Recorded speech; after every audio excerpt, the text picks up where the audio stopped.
Is it time? It is time for us to do what we have been doing, and that time is every day. We'll see what happens. We'll know in a very short period of time, but it looks like it could be something that will be not good. Believe me, not good.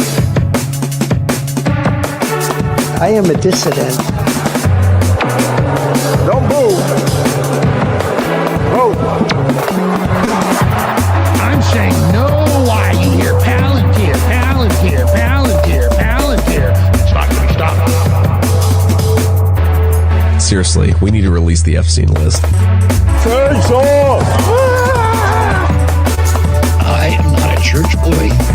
Face off! They're full-on vampires. They hate our beef. They hate our beef. They hate our beef because our beef is beautiful and theirs is weak.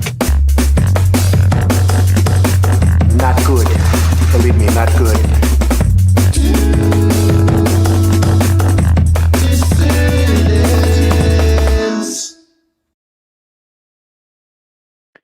Hello, dissidents. Welcome, one and all, to a Sunday evening edition of the Do Dissidents podcast. Keaton Weiss here with Russell Dobular, of course. Hello. Or should we say, hola, disidentos. Viva Hola. España. Although I guess Hola, Argentina, they speak Spanish too, right? Socialissimo, sí. Fascissimo, no. Zionisimo, no. Zionisimo, no. Zionisimo, no. That's right. That's right. Hey. Look at this. Oops. Sorry. Forgot to do that.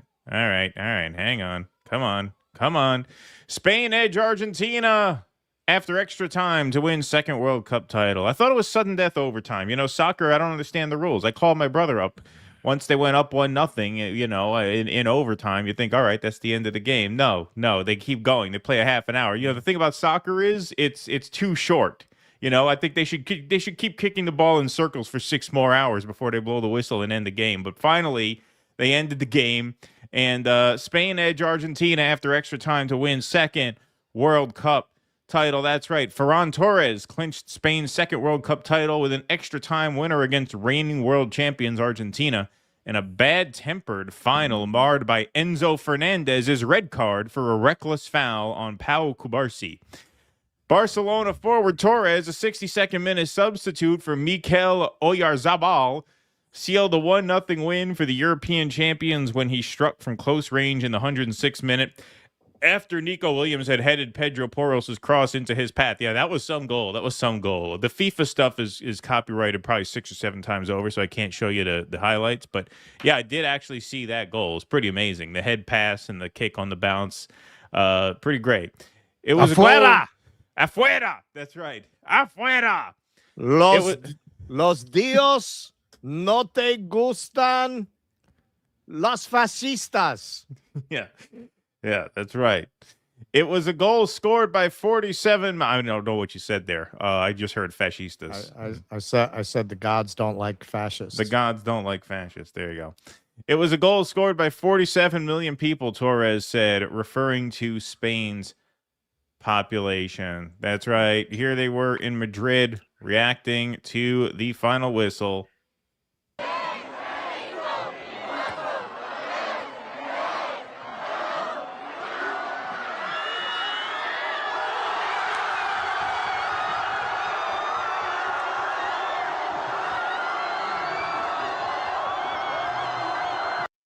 Say it's a good year for sports, man. You got the New York Knicks, then you got Spain knocking out Argentina. In case you didn't know why you shouldn't root for Argentina, this is about all the evidence you need, I think. Here's Idmar Ben-Gvir rooting on Argentina before the big game.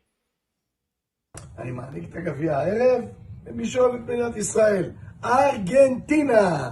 Argentina. I don't know what he said there except Argentina. Well, go Argentina, says Mark Levin. Yeah, the Israelis.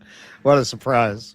The Israelis love them some Argentina. You know, they say that like pro-Palestine people are obsessed with this Israel-Palestine issue. Meanwhile, you got Mark Levin rooting for Argentina. Gee, I wonder why that is. I wonder who's obsessed with what. Yeah, no, Mark Levin strikes me as a big European football fan. But go Argentina, says Mark Levin. So, hey, it's been a good year for sports so far. Congratulations to Spain. On their victory. Javier Bardem in the crowd giving a fist pump toward the end of the game. He has been a presence at these games. And yeah, Israel takes obviously a big L here. Obviously, you know, Javier Milei, very close with Netanyahu, very close with the Israelis, very close with the, you know, the sort of big tech libertarian, you know, Zio op. That's been run on the global population for these past 3 years. And they won last time 4 years ago. And so Spain able to dethrone Argentina. So chalk one up for the good guys. It's very revealing of what the nature of the Israeli state is, that they have become close friends and intimate partners with a country that whose affinity for the Nazis and preference as a destination for Nazi war criminals has long been a punchline in the Western world. And this is who you're lining up with. That is telling on yourself on an epic scale. Like, yeah, this is the country you align with because you're fucking fascist. Like, you are more like the Nazis than you are like the victims of the Nazis. That's why you like the people who hid the Nazis. Yeah, it's sweet that they lost, but you know, it makes it extra sweet that, you know, at least the most based of the European nations won. You know. Yep. So yeah, it is nice that Spain got the victory as well. So yeah, see a lot of Spanish flags in the chat. Congratulations to Spain and go fuck yourselves, Argentina. There you go. That's our new song. That's that. Now Milei is going to go cry at Hitler's grave. Yeah, right. Exactly. I hear he's buried down there. That's right. We got 11:43 strong in the YouTube chat. Start things off. Great crowd in here. 466 over on Rumble. Shout out to Jake in the booth. We got Q&A coming up on Rumble after the show tonight. I want to show you one more quick thing before we get started. We were going to open with this, but it didn't feel right to open with anything but the World Cup. Hey, I've been saying it forever, folks. I've been saying it forever. I was first on this. I don't think anybody can take that away from me, that I was the first to point this out, but now we have someone joining my ranks in making what to me seemed like an obvious argument years ago, that now it's finally going mainstream via Hunter Biden and the Jennifer Welch I've Had It podcast. That's the biggest problem in America is in Washington D.C. with the federal government is it not the oligarchy? Closet cases. It's the closetocracy, as I call it. It is, right. and I'm being totally serious. That's right. Everybody knows there is like this closeted gay. Oops! What happened? Did I mess it up? That exists. Hold on, sorry. What happened? No, I hit the wrong It is, and I'm being totally serious. Everybody knows there is like this closeted gay mafia, largely Republican, that exist in Washington, D.C., and everybody knows every single one of them. Based. Who's gay. Shoot it into my veins. And what I believe, the only reason that is relevant is because... Maybe not the best metaphor when we're talking about Hunter Biden, but shoot it into my veins anyway. Put it on my scale. Yeah. Boil it down and put it in a pipe. Yeah, put that on a spoon and cook it. I believe that internal conflict creates so much vitriol inside a person that they take it out on the rest of the world. Exactly. And they do. That's it. And so what they Not do. only does he make the same observation I made, but he makes the same analysis, which is like, hey, I'm not saying it's bad to be gay. It's not relevant that you're gay. I don't care if you're gay. But the problem is that you have a bunch of closeted homosexuals who are angry at the world because they are hiding who they really are. And so who they really are, that repression manifests in this rage. And I mean, this is word for word what I've been saying. Do you see Benny Johnson suing Milo Yiannopoulos? Right. Milo Yiannopoulos said he was up in a hotel room fucking a bunch of guys in an orgy while his wife cried in the lobby. If someone said that about you and it was not true and you had Benny's money, you'd be in court. Yeah. Not in court. You got the guy who said it keeps mocking you for not taking him to court. And you don't take him to court. That's right. Is because I believe that internal conflict creates so much vitriol inside a person that they take it out on the rest of the world. Exactly. And they do. And so what they do is their whole lives, they've been closeted. And so you have this like black ball inside yourself. This like you got a black something else inside yourself too. But you got two black balls and a shaft inside yourself. You got two black balls inside yourself. and a black something else running up your back. Blackened heart by the fact that you can't sometimes be who you want to be. Teabagged. And so you take it out on everybody else. And these men, largely men, have done exactly that. And everybody knows who they are. Everybody. Yeah. Yeah. Obviously, it's amazing to see this sort of catching on because, I've said, I mean, I've been on this beat forever. It's the most obviously gay movement I've ever seen. And it is not just, but it's a closeted gay movement. Like there have been gay movements before. There have been gay rights movements, right? There have been, gay liberation movements. This is not that. This is a suppressed gay movement, and they lash out like people who are very frustrated with the world because they cannot be themselves. You ever see us make fun of a pride march? You ever see us make fun of a gay activist? It's not about that. No, it's not about that. It's about exactly what he said. Exactly what he said, that these people are obviously gay and it's distorting their personalities in ways that they sublimate into a cruelty in their political life that is part and parcel of the fact that they're closeted gay men. Exactly. Because they equate masculinity with cruelty and harshness, right? Because they have a conflicted relationship with their own masculinity, right? Which they shouldn't. They shouldn't. I mean, being gay is just as masculine as being straight. Like, it's not about how much of a man you are, but in their mind it is. Look at those Greeks. Look at those Greeks. They always talk about how many words we get from the Greeks. They never talk about to Greek a guy. That's right. That's right. So it's not about that, but it is about exactly what he said. So not only did he nail it on the surface, he nailed the explanation.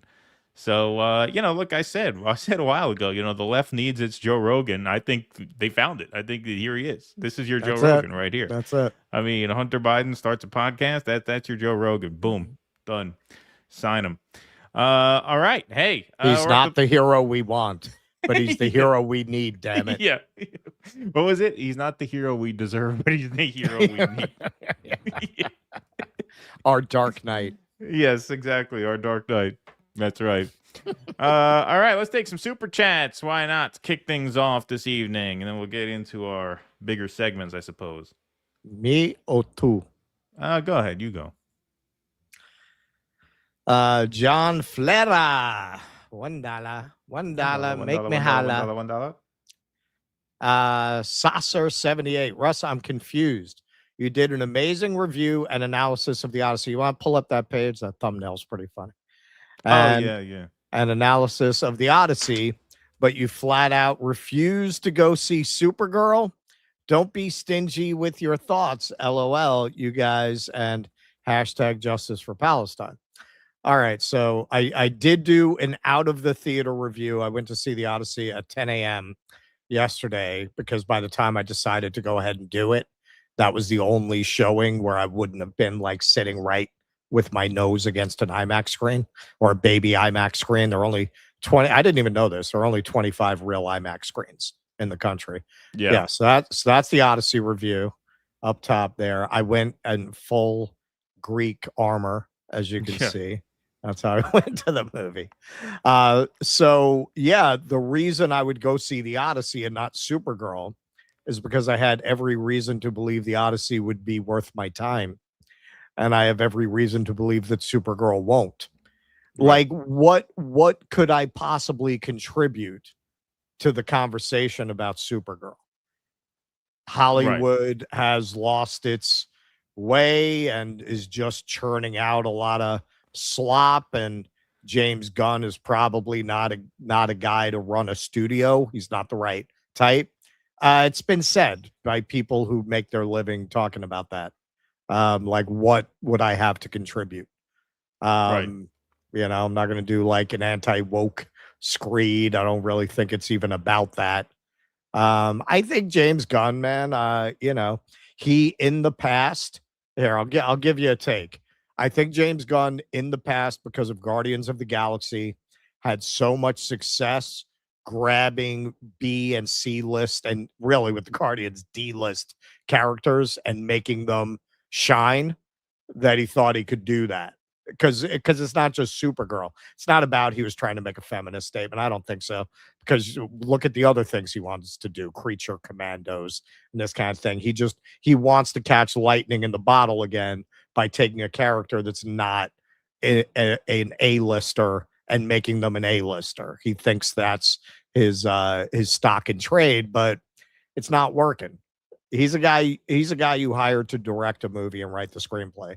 He's not a guy you hire to coordinate a studio, obviously. So there's my take, and I don't think seeing the movie would change it any. All right. So there you go. You got your money's worth. You got a real answer on it. Sasser, also love the blue sunglasses. Meta, Gucci, Ray-Ban. Nothing so fancy, sir. So our local REI, which is in the old Puck building, I filmed it a little bit in one of my New York is Empty videos, the Little Italy one. They're closing.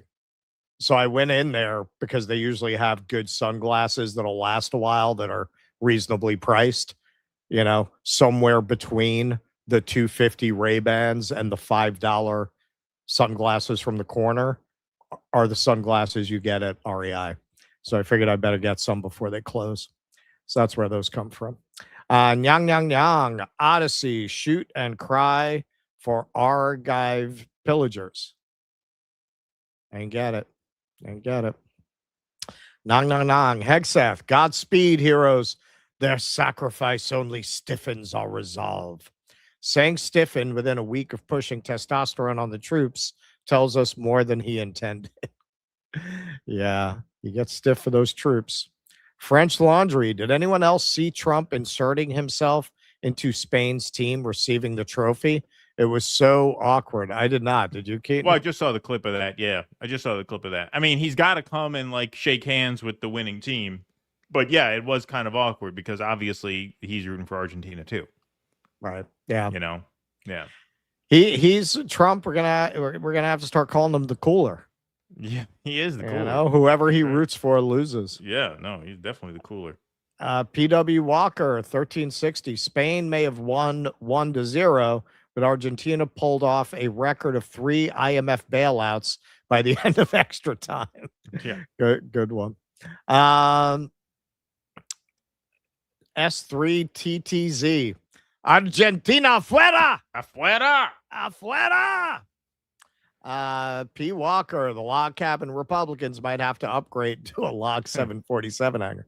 Why you think Scott Bessent wanted to be Treasury Secretary? Yeah, exactly. I'll come to DC. I would like very much to live in DC, sir. Turd Burglar.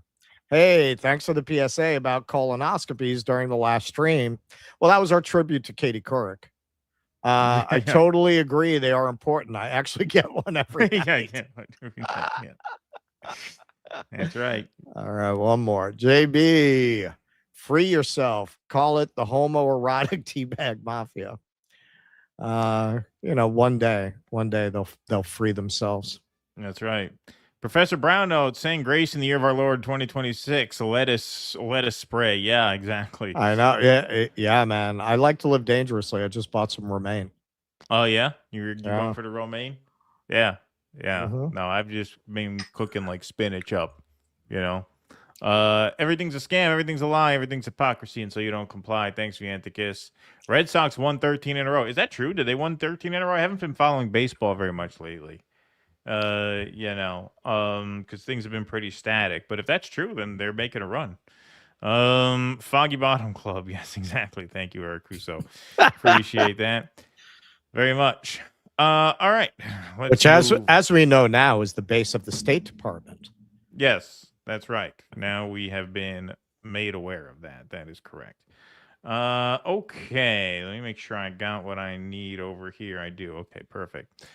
All right, folks, let's get into some serious news here. Of course, U.S. and Iran trade strikes after 2 U.S. service members killed in Jordan. 2 U.S. service members were killed Friday while defending against an Iranian ballistic missile and drone attack in Jordan, and another service member is missing, U.S. Central Command said Saturday.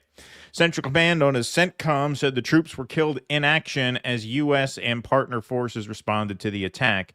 It did not specify where in Jordan the attack occurred or provide additional details about the circumstances. Iran's semi-official news agency Tasnim said on Telegram overnight that its own forces had launched massive drone attacks on key U.S. military sites in Kuwait, and that its attacks would impact U.S. military support operations in the Middle East.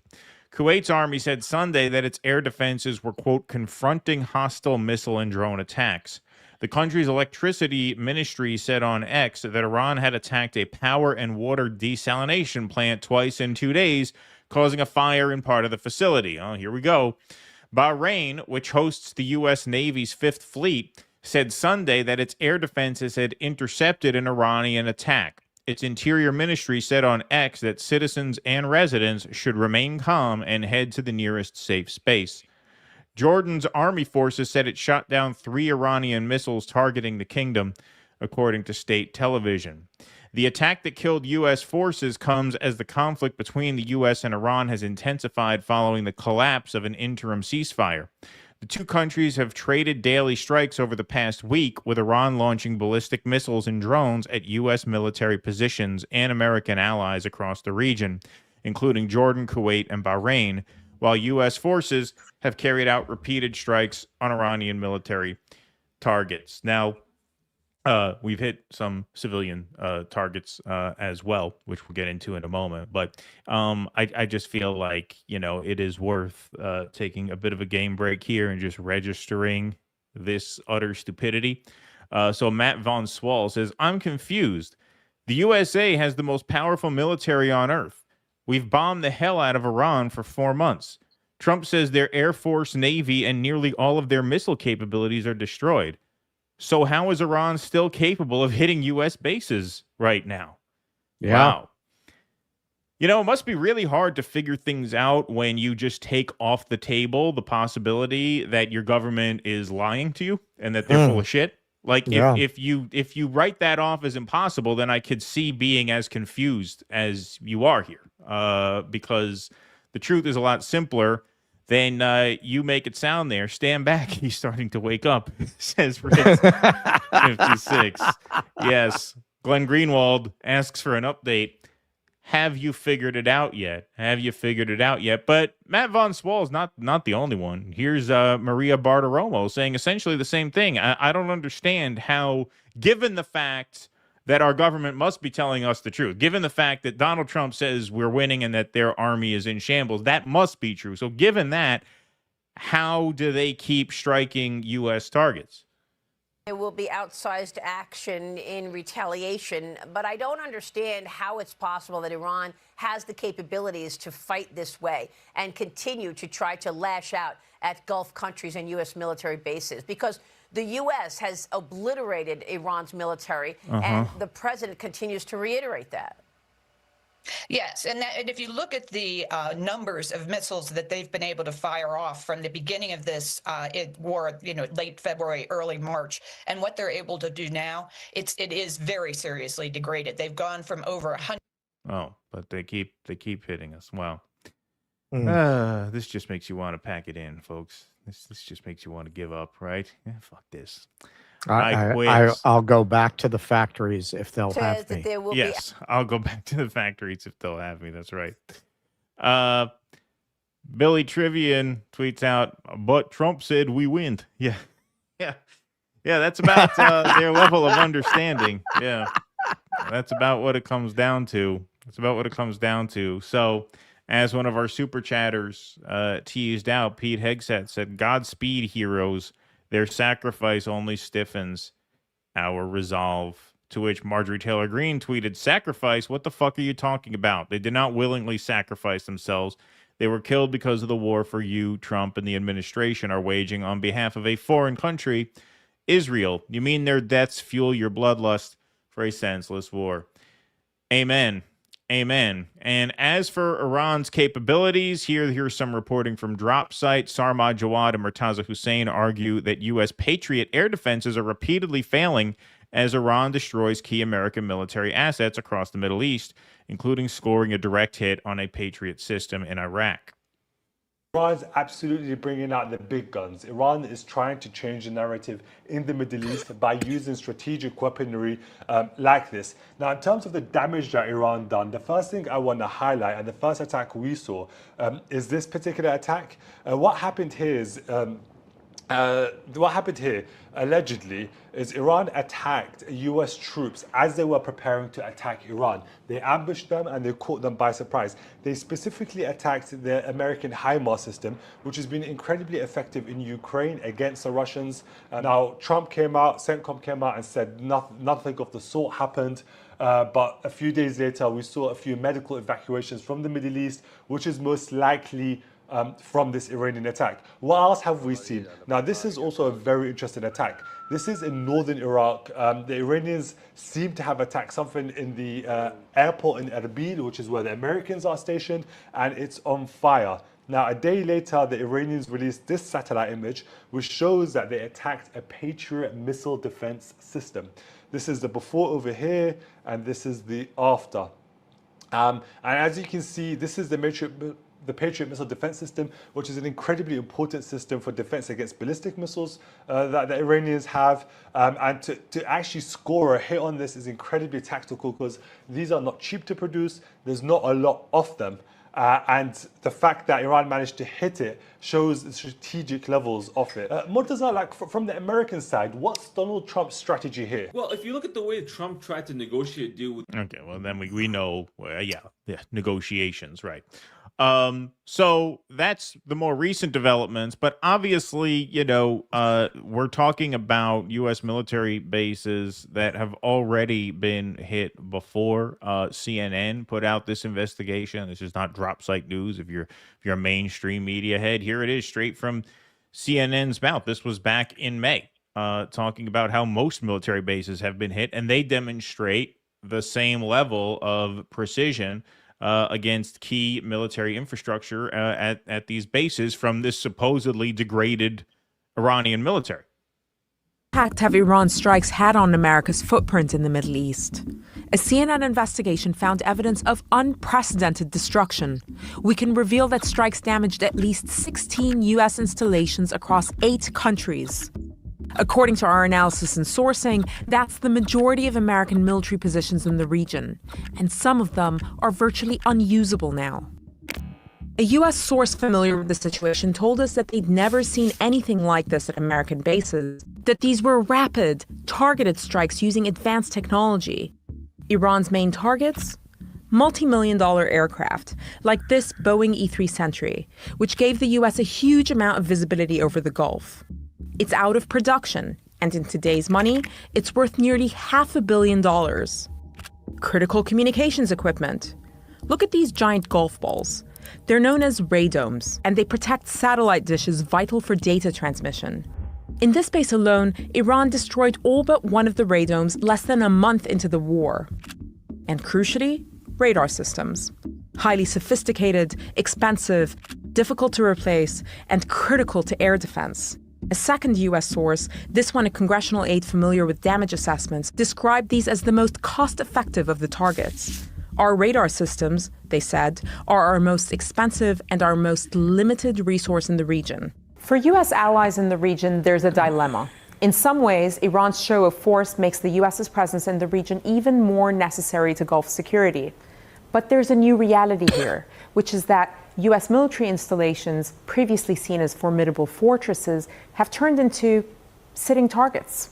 As a Saudi source told me, the war has shown Saudi Arabia, that's the U.S.'s longest-standing Arab ally, that the alliance with the U.S. cannot be exclusive, and it is not, in their words, impregnable. Yeah, so that was back in May. So U.S. military bases have been taking hits for quite some time, and as you can see, the precision with which Iran is able to strike seems rather significant, to the point where I don't even know how you would commit ground troops if you wanted to now. I mean, if your military bases are being hit like that, then how could you even launch a ground invasion if you wanted to? It seems impossible to me. Iran and Kuwait report attacks on water and power infrastructure as strikes escalate. Critical water and power infrastructure sites have been damaged as the U.S. and Iran continue to trade strikes, while the parched Middle East reels from temperatures of 100 degrees and beyond. Inside Iran, some 10,000 people in 20 villages faced a disrupted water supply on Saturday after the U.S. hit a desalination plant in the Banjai village on the Iranian coast, the semi-official Tasnim news agency reported, quoting the water company's chief executive. As a result of the attack, the supply of drinking water to several villages in western Jask County has been disrupted, the Iranian embassy in India said in a post on X, describing the attack as a war crime. Iran's own strikes, primarily aimed at U.S. allies in the region, have repeatedly hit Kuwait this week. The country's energy ministry, on Saturday urged civilians to ration power usage during peak hours after a strike on a power and water desalination plant, causing a fire, the second such attack in 2 days. The Kuwait Petroleum Corporation said Saturday that Iran targeted one of its vital sites, causing several injuries and significant material losses. So this is a screen grab obtained from social media videos, so smoke billowing near an oil facility in Kuwait on Saturday. Footage shows the moment Iran struck the Al Subia Kuwaiti power station and water desalination plant today. So that is described in the article that we just read. Kuwaiti Defense Ministry spokesperson Brigadier General Saud al-Otabi, or Otabi, said Saturday there was severe damage from strikes on oil and electricity facilities. The country's foreign ministry, meanwhile, said that Iran's targeting of vital facilities revealed a, quote, systematic and aggressive approach aimed at civilian targets.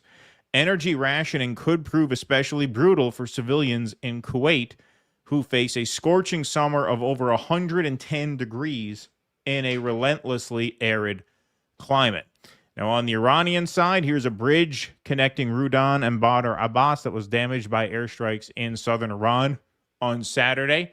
One piece of civilian infrastructure. And then here's a CNN video. More than 200 people were evacuated from a hospital in Iran, staff told state media, after the building was rattled by a blast reportedly from projectiles falling nearby.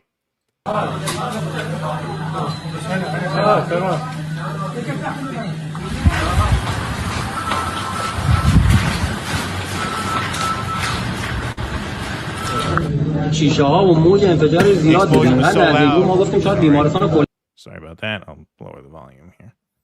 The explosion was so loud that we thought the very hospital we were in had been hit. The upstairs area was hit. It was so severe that personnel, patients, staff, providers, visitors all ran out. CNN cannot independently verify Iranian claims that the blast in the city was from a U.S. strike. Well, who the fuck else would it be from? Was it the Israelis? Right? I mean, who else could that be from? Trump leaning towards escalation with Iran, source tells Post. The Jerusalem Post reports Trump understands that barring an unexpected development, the chance of a diplomatic solution with Iran is now virtually non-existent, an official told the Post. So they write, the U.S. President Donald Trump is leaning toward further escalation with Iran, according to statements by several Israeli and American officials on Sunday. It appears President Trump is preparing to expand the campaign against Iran, one official told the Jerusalem Post. Now, it doesn't say in this text whether that's the American or the Israeli official. The remaining questions are how much and when. He understands that barring an unexpected development, the chances of a diplomatic solution is now virtually non-existent. And shortly before we went on the air, yet another service member killed in northern Iraq, U.S. Central Command says. So this is very quickly now turning into the nightmare scenario that we talked about, which is when you start going strike for strike on critical civilian infrastructure like desalination plants, and you're in the middle of the summer where temperatures are 110 degrees plus. This is going to become very quickly a humanitarian nightmare for the entire region. This is obviously what we were hoping the whole time it wouldn't balloon into, but it seems like it is ballooning into that. And so you are very quickly approaching a worst case scenario here. With the slight asterisk being that I suppose the worst case would be a nuclear exchange. But south of a nuclear exchange, this is the worst it could get. If you start going strike for strike on these critical pieces of civilian infrastructure that support tens of thousands of people, each one of them, and you got temperatures over 100 degrees, this is going to cause mass death, mass displacement, mass migration. Tommy Robinson, if you're listening, all right? I mean, these are the kinds of things. Oh, seriously, like these are the kinds of things that cause migration crises, right? If the Middle East becomes unlivable, where do you think people are going to go? Yeah, no, they just go there because they want to rape white women. Yeah, exactly. Like, where do you think people are going to go? Like, why do you think people, like, if you make the Middle East unlivable, which is now looking like that's the road we're leading towards, then what do you think is going to happen? Like, so yeah, this is just very, very quickly becoming just an absolute nightmare. And it is to the point where you hold your breath every day because the news is now getting much, much worse every single day at an increasingly rapid pace as this so-called MOU has now just completely fallen apart. We are back to the early days, it seems, of this war, back in like early to mid-March. And here we are, by the way, in mid-July. You know, it's so frustrating. We saw Matt Von Swole's tweet there. We saw the Fox News clip there. Again, this would be repeating myself for, you know, a millionth time. But remember when they told you 4 to 6 weeks? Remember when they told you Iraq 6 days, 6 weeks, maybe 6 months? Here we are now, what, 6th month in?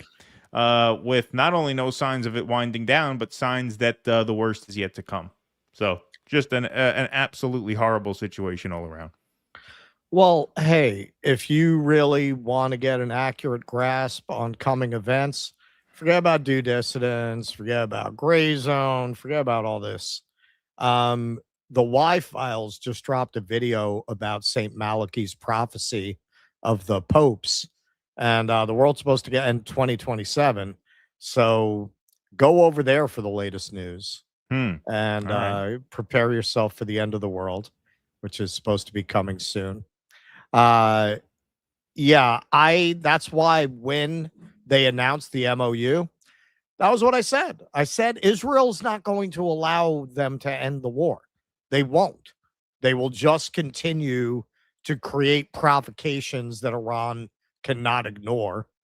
And they just, once Trump put his foot in this trap, there was no way to get his foot out of it. He's in a bear trap. There's no way out.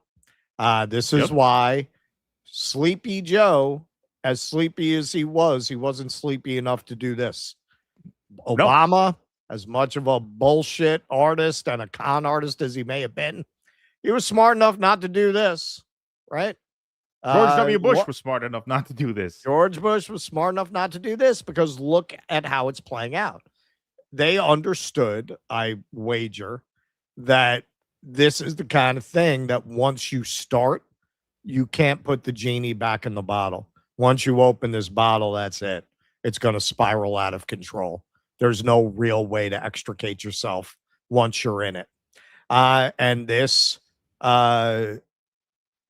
corrupt crime family of a presidency, they were corrupted enough, compromised enough, whatever it is. I asked Morandi what he thought about that, about it being compromised. He wouldn't venture an opinion on that, wisely so. But I also asked him if Iran thought it could win this war.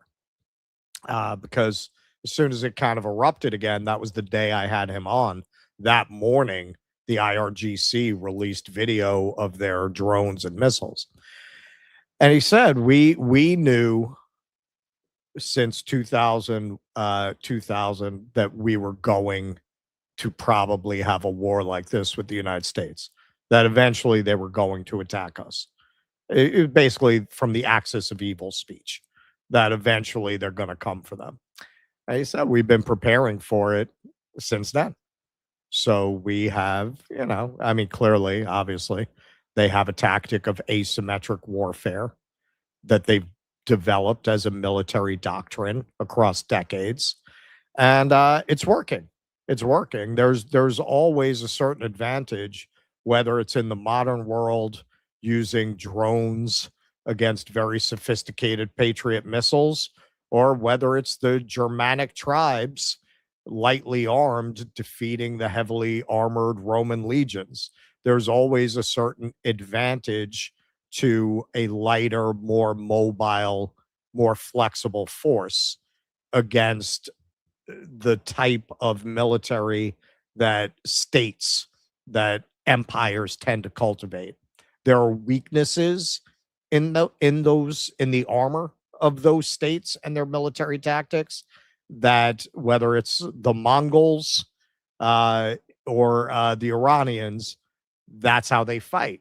And it's very effective because once you have an army like that, you have very complicated supply lines. It's very costly to manufacture the kinds of weapons that you're probably using.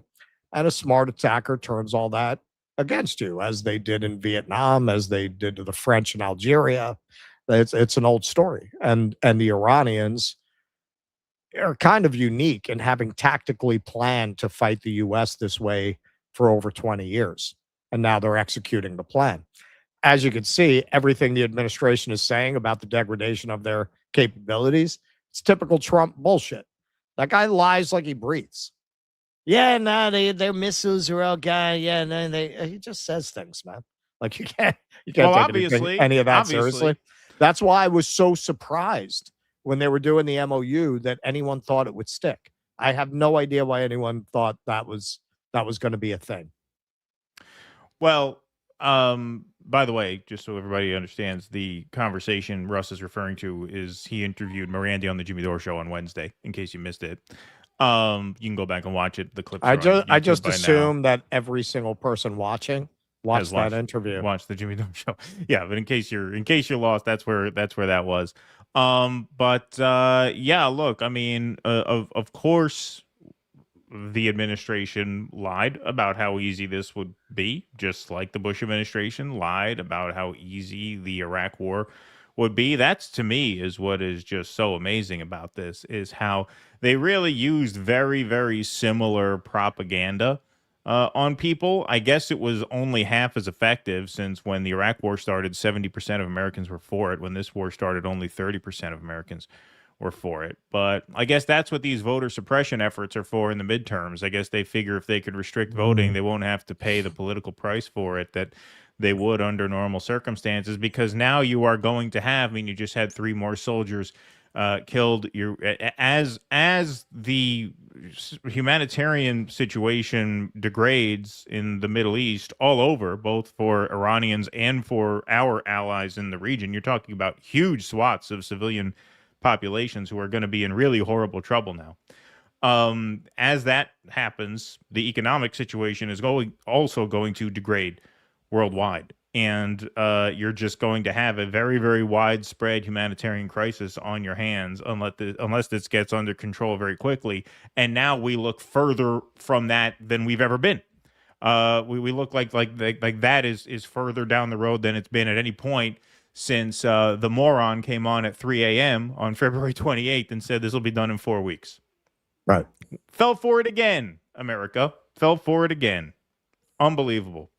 Really unbelievable. And hey, really... JD, go pretend that Miriam doesn't ride my ass and make me wash her dirty undies every time she comes to the White go on House. Joe Rogan and be like, yeah, I don't know what happened with those Epstein files. It's crazy. We really botched that. That's really crazy. I love Tim Dillon's take on that. Maybe we'll do that Tuesday. That was so funny. He calls on there. He's like, what are you going to do? You're the vice president. Yeah, exactly.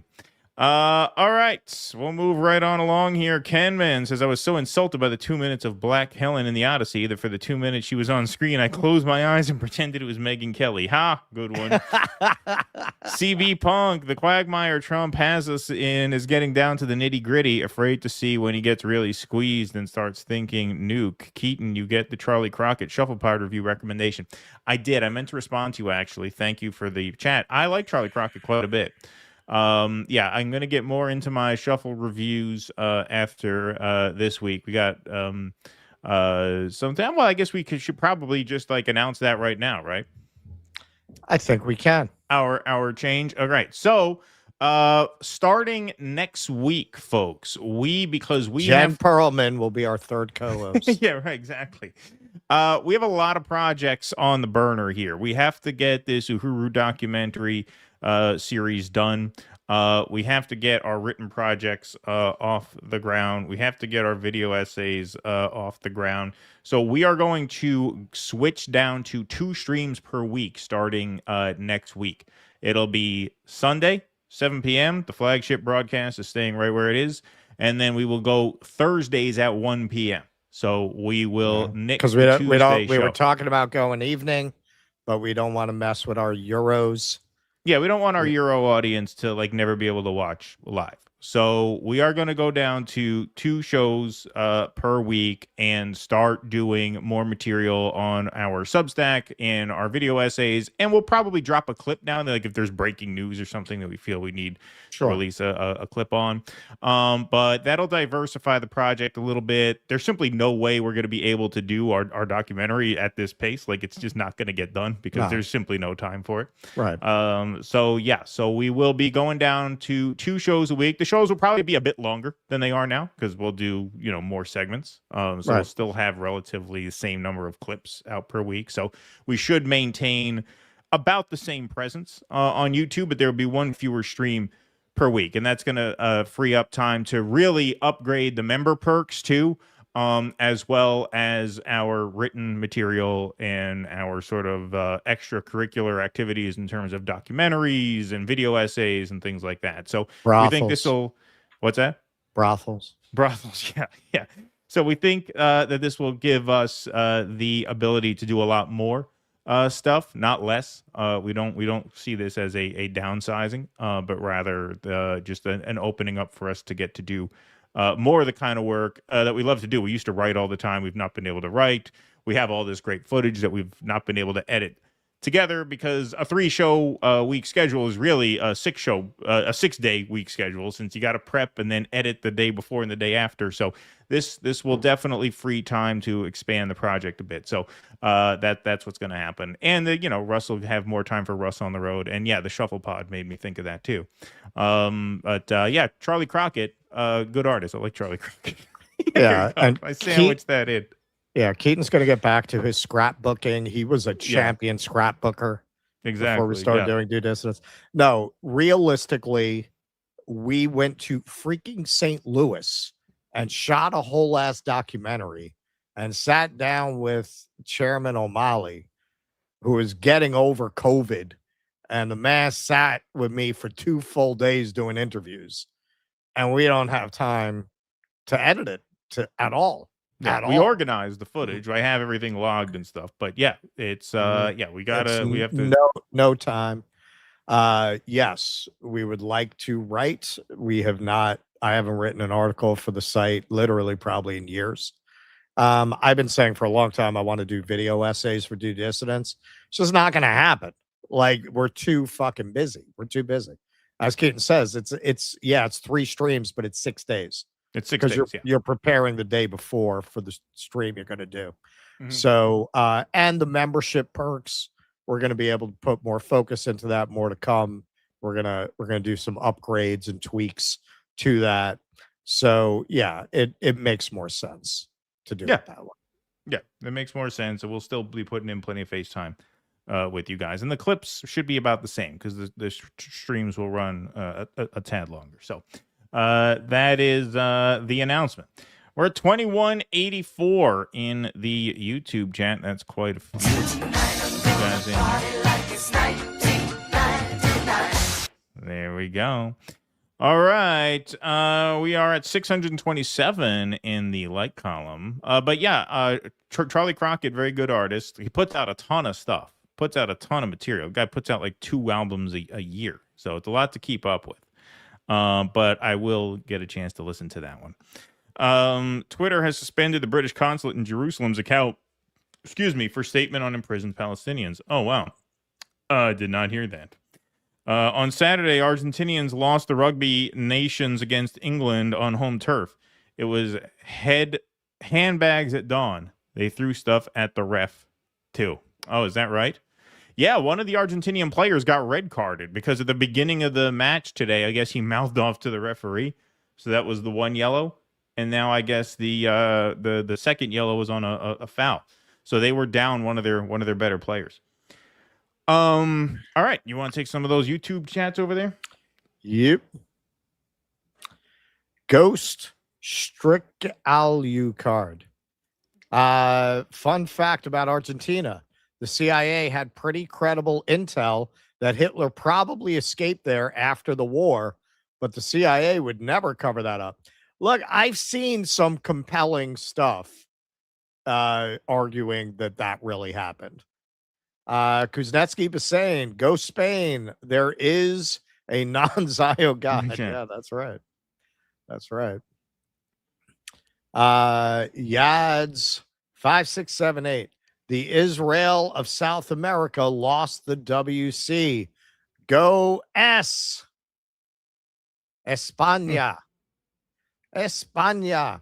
David Santucci. So Iran carries out precision strikes on military targets, causing very few casualties, and we unalive schoolgirls. Well, hey, man, that's the American way, my friend.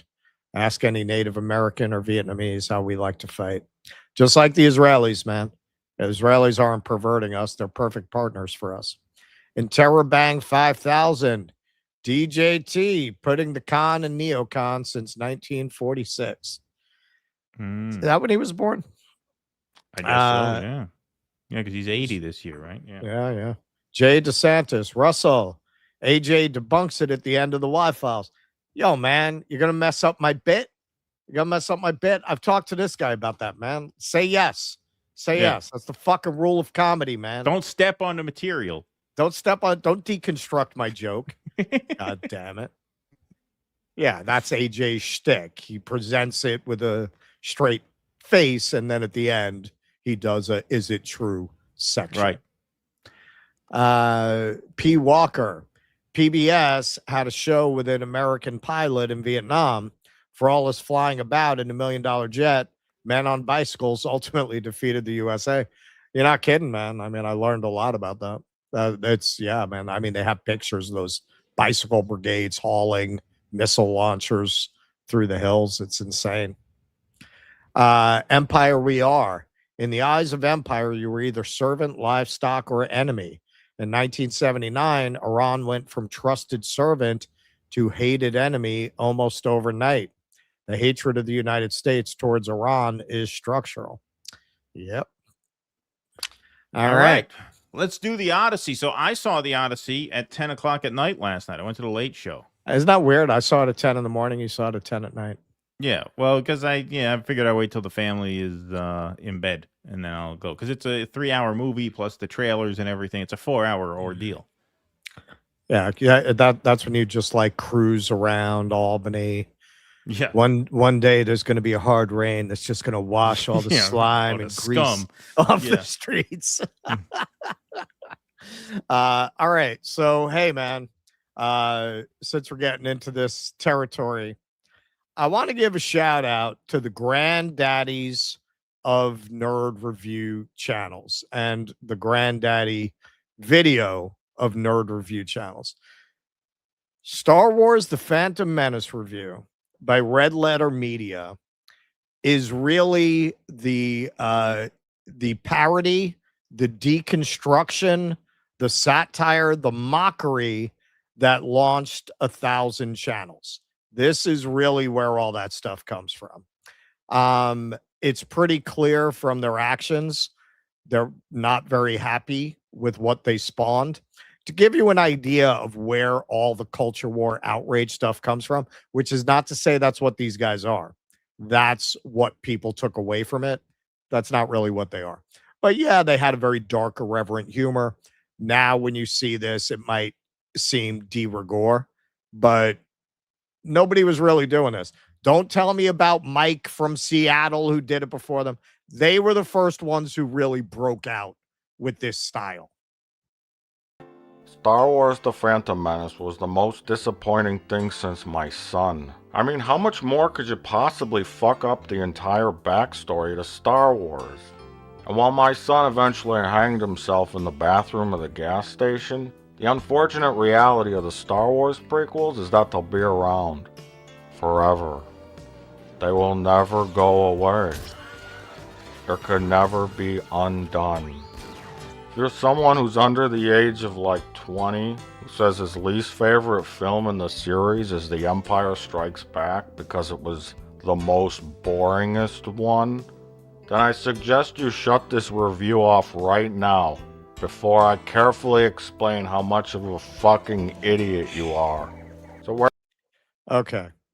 All right. That is where it started. And basically, that is one of these guys playing a character who, if I had to sum up what the channels that were spawned from that are missing that they had, it's self-awareness.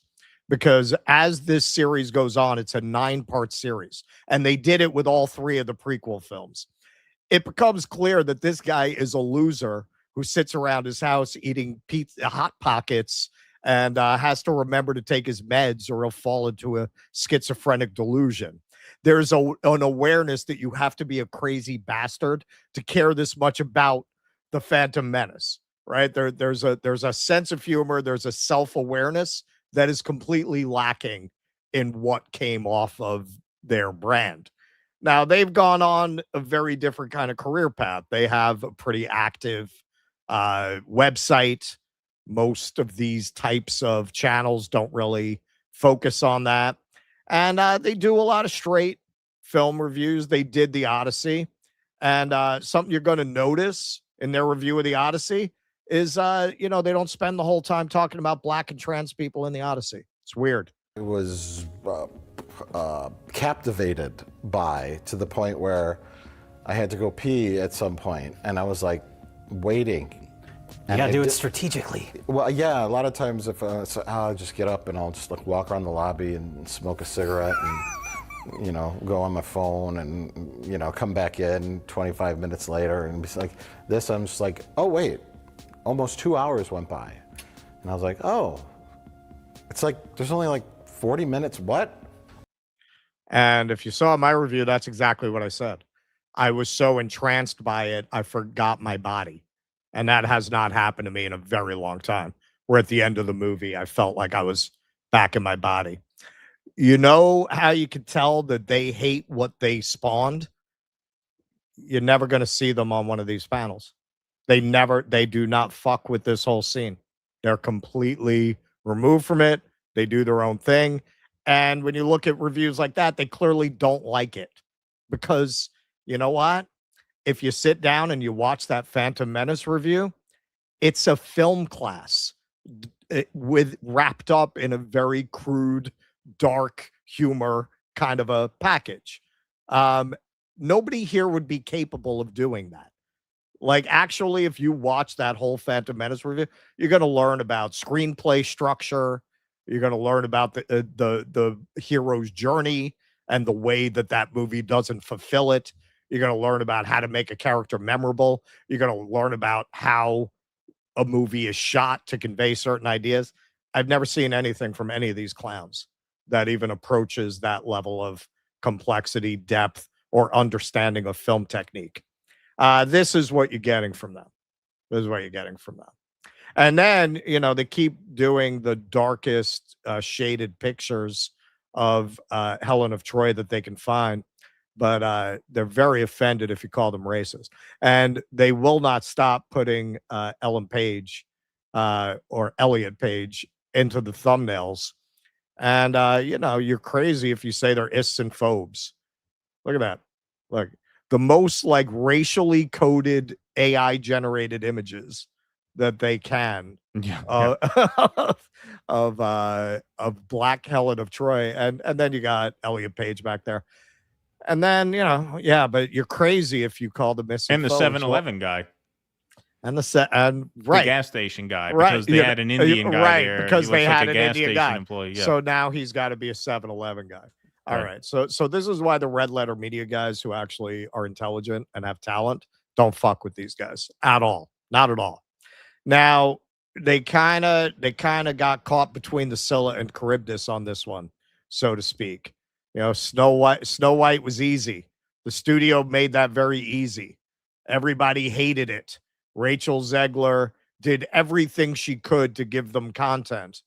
This, everybody, audience, 69%, not great. Critics, 39%. Great film. This is not going very well for them. The Odyssey Rotten Tomatoes audience score sets record for Nolan's films. 95% from the critics, actually higher from the audience. 97% from the audience. The following list ranks Nolan's films top to bottom based on Rotten Tomatoes popcorn meter score by audiences, including ties. Odyssey, number 1, 97%. Memento, 2 at 94. Dark Knight, well, it's tied. It's 94. And Batman Begins is 94. Prestige is 92. Inception, 91. Oppenheimer, 91. Dark Knight Rises, 90. That's the one I wouldn't agree with. I thought he fucked that up. But okay. Zay Jelani. The Odyssey feels like Stalingrad for conservative anti-woke culture warriors because they tried to go after one of the world's most famous filmmakers, and ordinary people are like, shut up, nerds. Yeah. Yeah, like, it's funny. One of these, actually a few of these channels, I guess there was a rumor that within Hollywood, they saw this movie as the final test of woke. And if this went down, the investors were going to pull out. It turned out it was actually the final test of anti-woke. Right. Yeah, exactly. Yeah. And it looks like they're the ones who are actually losing credibility as a result of having stuck their necks out so far before this movie was ever released. So here you got the final test of it's black people's fault I can't get laid media. Yeah. I mean, there will always be an audience for that, but it's a shrinking one, guys. It's a shrinking one. All the hot girls don't like it. That's your problem right there. Zyback, how come nobody is mentioning that NBC owns both the studio that produced the Odyssey and Rotten Tomatoes? We've done an internal investigation and found that our movie is absolutely a 10/10 masterpiece. Better than The Lord of the Rings, by the way. Well, nothing can be better than The Lord of the Rings. It gave you the feels. Anthony, cry more. Shares out the box office total, now tracking to pass 257 million in its worldwide opening weekend. Biggest opening ever for a Christopher Nolan film. Cinema score, A. It's an A. But this guy's not going to see it. I won't be seeing the Odyssey because the casting is too woke for me. Yeah, I think that's a lot of folks who have that take. The Hollywood Reporter. The Odyssey seizes 124 million opening in box office triumph. That's domestic. The retelling of the classical Greek mythology got the box office back on track, scoring 124.5 million on 3,900 North American screens. Earning an A cinema score from audiences, the film sailed away to 2026's biggest live-action opening, with only Toy Story 5, 159 million, and the Super Mario Galaxy movie, 131 million, debuting above it. The Odyssey also claimed the top R-rated opening of the year and Universal's highest weekend launch ever for an R-rated movie. Now, some people have said this, and I agree, this movie didn't need to be rated R.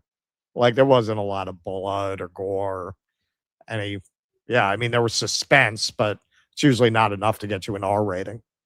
Globally, the Odyssey collected a sum of 264.1 million, adding 139.6 million from 73 international markets. The film marks Nolan's biggest worldwide opening of all time, topping The Dark Knight Rises' 249 million global launch in 2012.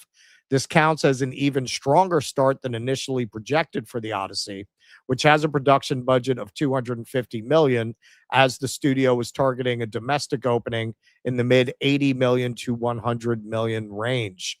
With the Odyssey marking the first feature to be shot entirely on IMAX cameras, premium large formats have been a priority for many moviegoers, and cinephiles flock to the 25 U.S. theaters that screen IMAX 70 millimeter film. I never knew that. I never knew the true IMAX theaters were that rare. The title pulled 29.6 million from IMAX screens domestically for 23.8% of its North American haul, with an additional 22.2 million from IMAX showings internationally. Overall, PLFs of all brands accounted for 53% of the domestic total. This movie looks to notch the third biggest opening weekend domestically of Nolan's impressive career, and the best outside of the Batman franchise, with The Dark Knight Rises with 160 million and 2008's The Dark Knight at 158 million. So a few comments here that are worth pointing out. Brett, madness bid, madness delivered. Greece is closer to Africa than Dallas is to Austin, but illiterate C students who barely skimmed the Cliff Notes version of the Odyssey in high school, who wouldn't be able to point out Greece on a map, and who fundamentally don't understand the concept of artistic license, are triggered. Yes, there were Black Africans in the ancient world. Now, I'm not going to bullshit you. Were they always in roles that would have been a likely position that a Black African would have been in that world? Well, with a soldier, could have happened. Would one of the suitors have been a Black African? Probably not. I did an Odyssey video a couple of months ago, basically arguing, yeah, Nolan is doing what they've been doing in theater since the 50s. He's kind of dipping his toe into blind casting. And we'll get more into it, but I thought it was fine. My experience with those things is, if you're consistent, it's fine. It's not history, it's mythology. Like, yeah, I think it would be jarring if you cast Napoleon Bonaparte Japanese. Yeah, I don't think you should do that. I don't think you can get away with that. This is not history, it's mythology. It's more like producing classical theater. This is hilarious. John Coffey Hayes. Here's Telemachus's mentor. He's named a mentor. Bravo, Nolan. Stone Age Muse. That character is the origin of the word. It literally came out 2 days ago. Came out 2 days ago. It came out 2 days ago. These are the minds that are losing sleep over this movie. Came out 2 days ago. And these are the people telling you how deeply they care about the source material and its legacy. Yeah. Okay, in a bit of a shocker, but then there's a twist, folks. Ben Shapiro liked it. I wanted to hold my opinion on the Odyssey until I'd seen it. I know, weird. So here it is. It's grand spectacle with a fascinating moral core. It's extraordinary. Also, the actors shouldn't have said dad, and the casting of Elliot Page is a pebble in the shoe. Irritating and bothersome and unnecessary. All right, so here are some more of his thoughts. Uber Soy, see, pissed off his own audience of crackers with this one. Ben Shapiro says Greeks are not white as he glazes the multiracial cast of the Odyssey. Yeah, that's basically Ben's take. All right, let's take a look. Where is this? Sorry, folks. Give me a second. It's right there. there. I got it. That there's a multiracial cast. If you want to make the case everybody needs to be Greek to be authentic, I think you can make that case. If you want to make the case everybody has to be white, I think that is a lesser case because white people and Greek are not quite the same thing. There you go. It's clear. Well, this is that is something all nerds should be familiar with. That is basically the J.R.R. Tolkien theory of the races. All of the men who are not from the North and the West are swarthy and ape-like and not quite fully human. Yeah, no, there's no racism in Lord of the Rings. Nah, not at all. I went back when that debate started and reread the whole thing. Yeah, it's pretty clear what regions of the world he's describing when he says you've got shorter, hairier, ape-like men to the south of the glorious men of the West. What the hell do you think that means? I mean, please tell me what else that could possibly be referring to. Well, clearly talking about Bensonhurst, Bed-Stuy, well, yes. Well, kind of. Joe, are Greeks white is one of those questions that separates casual racists from elite race scientists. Yeah. So not as surprising a take once you get into the fact that Shapiro is a Jewish supremacist for whom, Greek schmeek. He's not one of the chosen people anyway. Right. So what do you care if they're black or Chinese? Who cares? Right. And by the way, that fascinating moral core you speak of is that, war is bad. That was a big message of the movie, Mr. Shapiro. Kind of. That, yeah. It's interesting. You seem to like that message. That's why it was a surprise at first. Yeah, exactly. At first. But then when he explained his 1930s theories of the races, then it all fell into place. But hey, Dave Rubin too. The Odyssey was an absolute masterpiece. And I went through the thread to see if he was being ironic. I didn't see a sarcastic follow-up. Bending the knee. Lorenzo Elijah, PhD. This guy's really angry about it. Just saw the Odyssey and I am furious. Everyone online promised me a woke slop fest about DEI Helen of Troy teaming up with transgender Achilles to piss on the grave of Western civilization. Instead, I watched a masterpiece of cinema with touching performances, good pacing, and epic visuals. What the fuck? Not a single Trump allusion. No ham-fisted climate change allegories. Not even so much as a yes queen from Telemachus. 1 out of 5 stars. See, you misled this poor soul. And to appeal to the original race-baiting boomers, Christopher Nolan's The Odyssey is one of the most subversive adaptations in Hollywood history. That's the Fox News take. Matt Damon's Odysseus is diminished while diversity castings and modernized dialogue undermine Homer's epic. It's awful. So what are actual academics, not the Barry Weiss fake university academics who appear with Schellenberger on the public site? I mean, real academics. What do they say about this? A little bit from Variety. While the majority of classicists are embracing the spectacle of Nolan's blockbuster, opinions start to diverge when discussing his adaptation of Homer's language for the screenplay. As Harvard Classics professor Gregory Nagy puts it, there is no single original version of the Odyssey in a modern sense. That's because the poem emerged from an oral tradition. Homer's Odyssey was already historical fiction, reimagining an ancient past when it was first composed. You know, there are anachronistic elements in Homer because he's describing a past that at the time that it was written, and it might not have even been one person. It may have been multiple people who wrote this.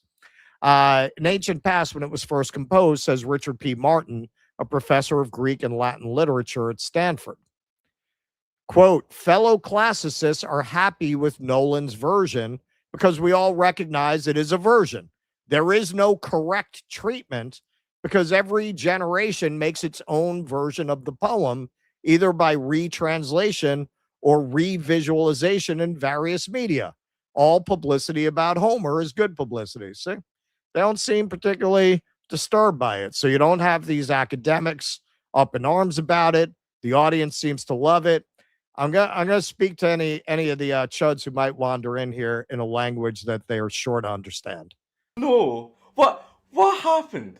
Oh no, how terrible! That's just awful. How terrible! Oh no.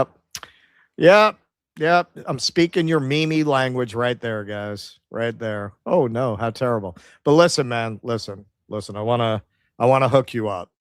I see a lot of people talking about they really revere the original Homer and they want Homer as it's intended to be. They want Odyssey to be unchanged and true to its Greek presentation. All right, guys. So listen, your homework, if you feel that way, is you are to watch 3 hours of this. That's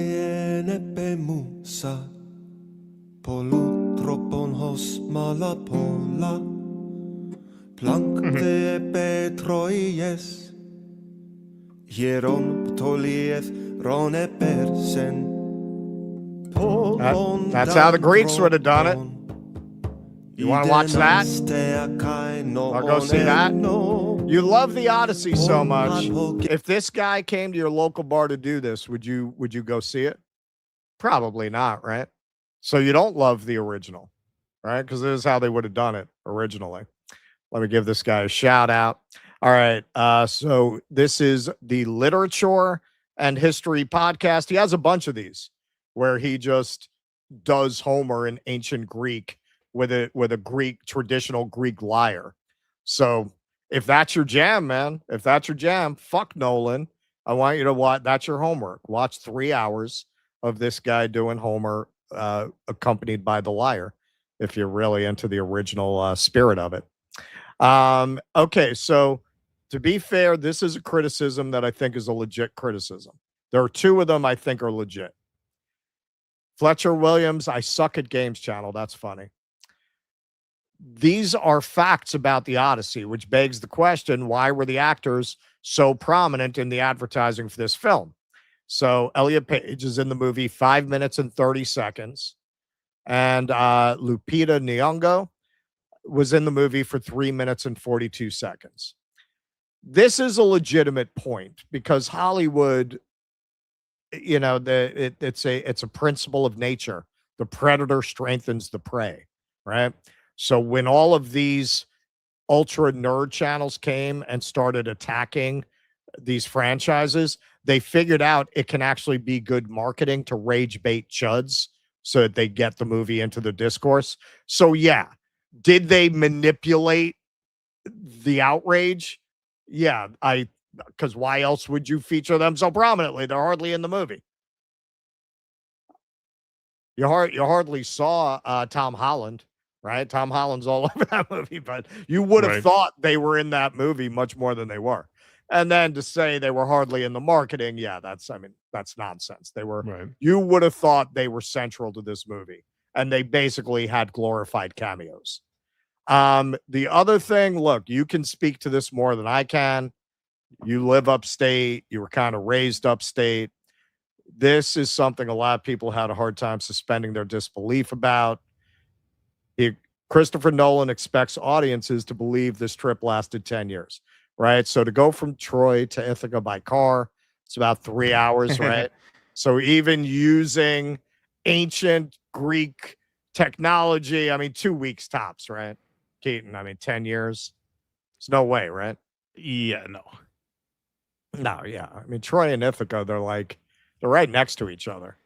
So, yeah, that part is very implausible. Much more implausible than Elliot Page as a warrior, actually. Yes. So, other than that, though, I was absolutely spellbound by it. Some of you will have seen my review, so why don't we hear Keaton's take on it? Oh, I loved it. I thought it was great. I mean, I thought it was fantastic. I think, as much as there's been a lot of attention paid to the spectacle and the filmmaking and the cinematography with the IMAX cameras and the practical effects, I think there was obviously as much, if not even more, care put into the screenplay. I thought it was extremely well written. It's just a great piece of storytelling, and he does it the Nolan way. He does it out of chronological order. The first scene is the beach where you see the Trojan horse as they're preparing the trick attack, and then it goes to modern day, quote unquote, where Anne Hathaway, who is terrific in it, the best performance in the movie, I think, by a mile. She is great. As his wife is waiting for him to come home, and then it goes to him on the island with Calypso, where his crew has obviously been vanquished, trying to piece together the journey home after the war. So he does it in very Christopher Nolan type fashion. He really puts his own stamp on the storytelling and on the structuring of the plot. The editing is phenomenal. One of the best edited movies I've ever seen. It employs that Nolan technique of showing integrating a couple of clips of the consequence of the current action. You saw that in The Dark Knight, where during one scene they show the empty car that's been robbed, and you don't need the whole scene. But that's a way of keeping an epic story in a very long movie moving to the point where it's probably the shortest 3-hour sit of any movie I've ever seen. Like, it did not feel like 3 hours at all. It moves very, very well. So I thought it was great. I'm not gonna lie, not to break your flow, because it was 10 a.m. I was just coming off my morning coffee, and I was kind of like, oh man, fucking 3-hour movie. I just had my coffee. It put me into such a state. I was not looking for the bathroom. Yeah, no, it was terrific. Unlike the red letter media guy, apparently. No, I didn't have to go to the bathroom either. All of the storytelling techniques are just amazing. The way they set up at the very beginning with the dog, and then the payoff with the dog. I won't get into it, but just those kinds of ingredients are just all in the screenplay. It's just a fantastically told story, and thematically, it really is, I think, this very dark, sort of melancholy anti-war film. And it really puts such a profound twist on the Trojan horse, story that everybody knows. It's revealed throughout the film that there's no glory even in victory when it comes to a war, that the human cost is so monstrous that there's just this real sadness that hangs over the whole thing. And the theme of Odysseus as a very flawed hero, a very, very morally complex figure, because the way Nolan structures the screenplay is, we know that, every time he tempts the gods out of hubris, he loses and his men die. I mean, he gets all these people killed because he feels like he can get the better of the universe. And his attitude towards winning the war is even very surprising, as is, revealed in more on the nose fashion in this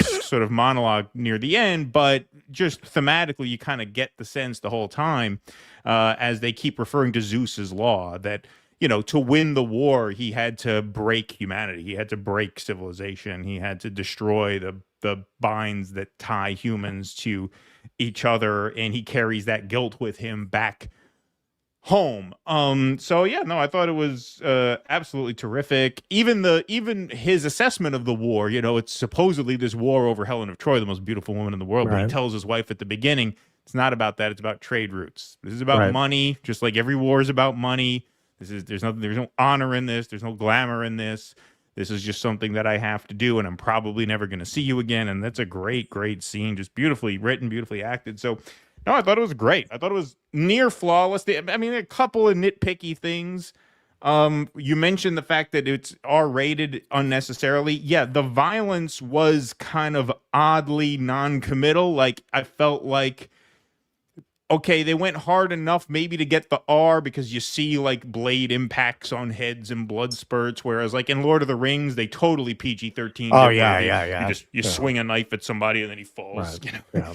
This goes a little harder than that, but I guess not hard enough to jeopardize the $1 billion box office that you need in order to put this thing in the black. Like if you go too all out with the blood and guts, like even the Cyclops, like there's gore, but it's at a distance. It's not going to upset anyone's stomach, which is important if you need the thing to make $1 billion, because you don't want to get out there that it's too much for certain people and they'll get squeamish, right?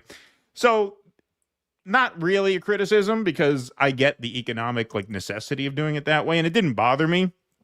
The only other kind of qualm, and I guess it serves the story, so it's not really a thing, I felt like the grandiosity and the spectacle of the whole movie leads up to what is kind of a clunky, claustrophobic final battle of Odysseus versus the suitors. Like that was just kind of repetitive action. I like agree I did with not you. think that last sequence really lived up to the finale of this grand epic. Like it was Right, especially you had all these contrived points with the sun, and it Yeah, was, all like- of a sudden it became very sticky, very cliched plot points at the end. Yeah, I mean, I thought the ends didn't quite live up to what the rest of it was. But I think like the final shot of the movie is extremely powerful. Like I think the actual way they structure the final sequence of images, and I won't spoil that, but you could have ended this movie in with a million different images, and to pick the one that they did with the final quote of the film, which like I said, I won't give that away, was very profound. I mean, it is a very somber and melancholy anti-war rumination on grief and tragedy and defeat even in victory. And so I thought it was fantastic. I think the cast was really good. I think Damon did exactly what he needed to do. I thought Hathaway was really, really good. I mean, this is gonna sweep so many categories. I mean, the cinematography was obviously gorgeous. The editing was brilliant. The production design was great. All the practical effects, the practical Cyclops effects, and the just the boats and the being out on the ocean, and the sound design was amazing. So no, just an absolute win by a guy who is just so in command. Like Nolan is at the point where he has established a rapport with the audience, and he's established a way of storytelling. He's established a method of storytelling that people have become so used to, and to bring that to this, like you remember those same techniques from The Dark Knight, from Inception, even from Dunkirk. Like you see the same sequence regarding the death of the Elliot Page character from two different points of view, just like in Dunkirk, you saw the same scene happen from different perspectives. So he takes this grandiose world historic epic, makes it his own in every way he is known to, both from a writing standpoint, production design standpoint, and editing standpoint, cinematic standpoint. It's a masterpiece movie. It really is. It is a landmark achievement. That's why I went to see it, because I knew it was going to be one of those things where you really have to see it on a big screen in order to really get the full experience. I didn't see the pure IMAX version. I saw the large screen version. I was in a baby IMAX. It wasn't.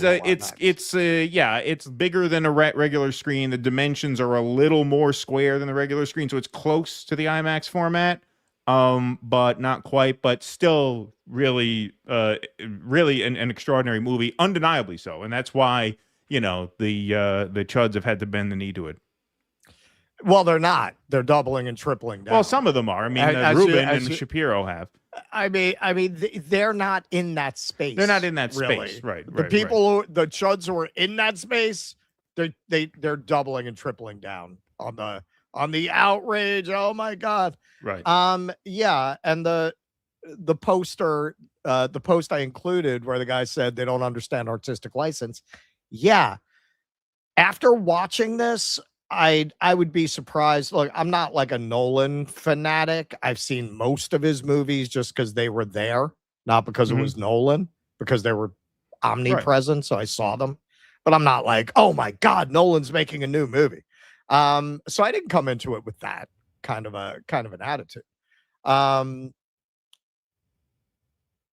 would be very surprised if he doesn't have a good grounding in theater, because so much of what he did here owes a lot to the way classical theater is done. I would think he has seen a lot of it. What he did with Travis Scott is what I thought he was going to do. It's something that's been done in theater for a very long time, to draw that connection to spoken word and the Greek chorus. And what he did with having him bang his can, it's very theatrical. What he did with Hades was very like something you might do on stage. Yes. With that, what he did with Tiresias, who was great.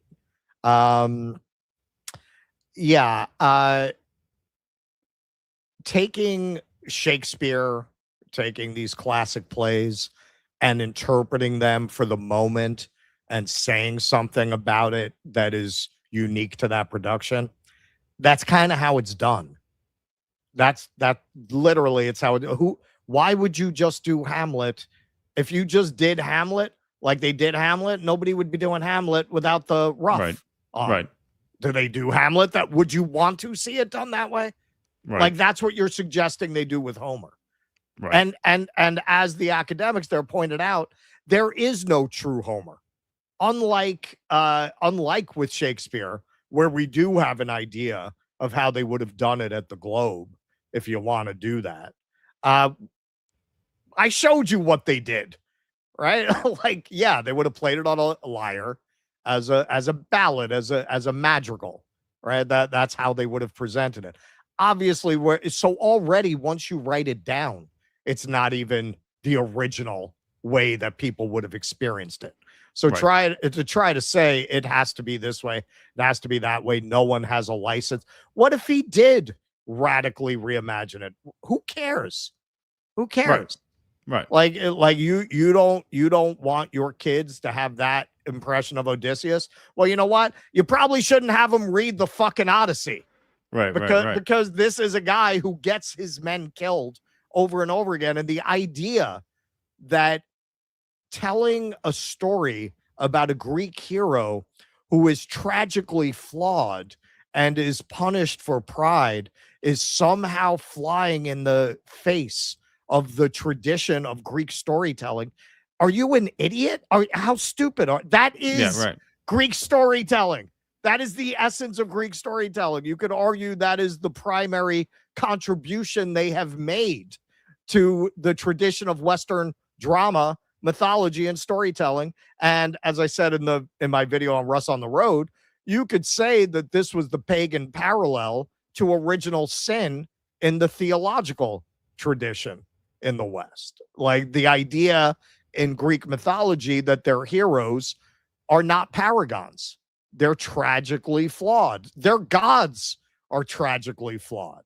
That to suggest that is a violation of Greek mythology, that is Greek. That's the essence of Greek mythology.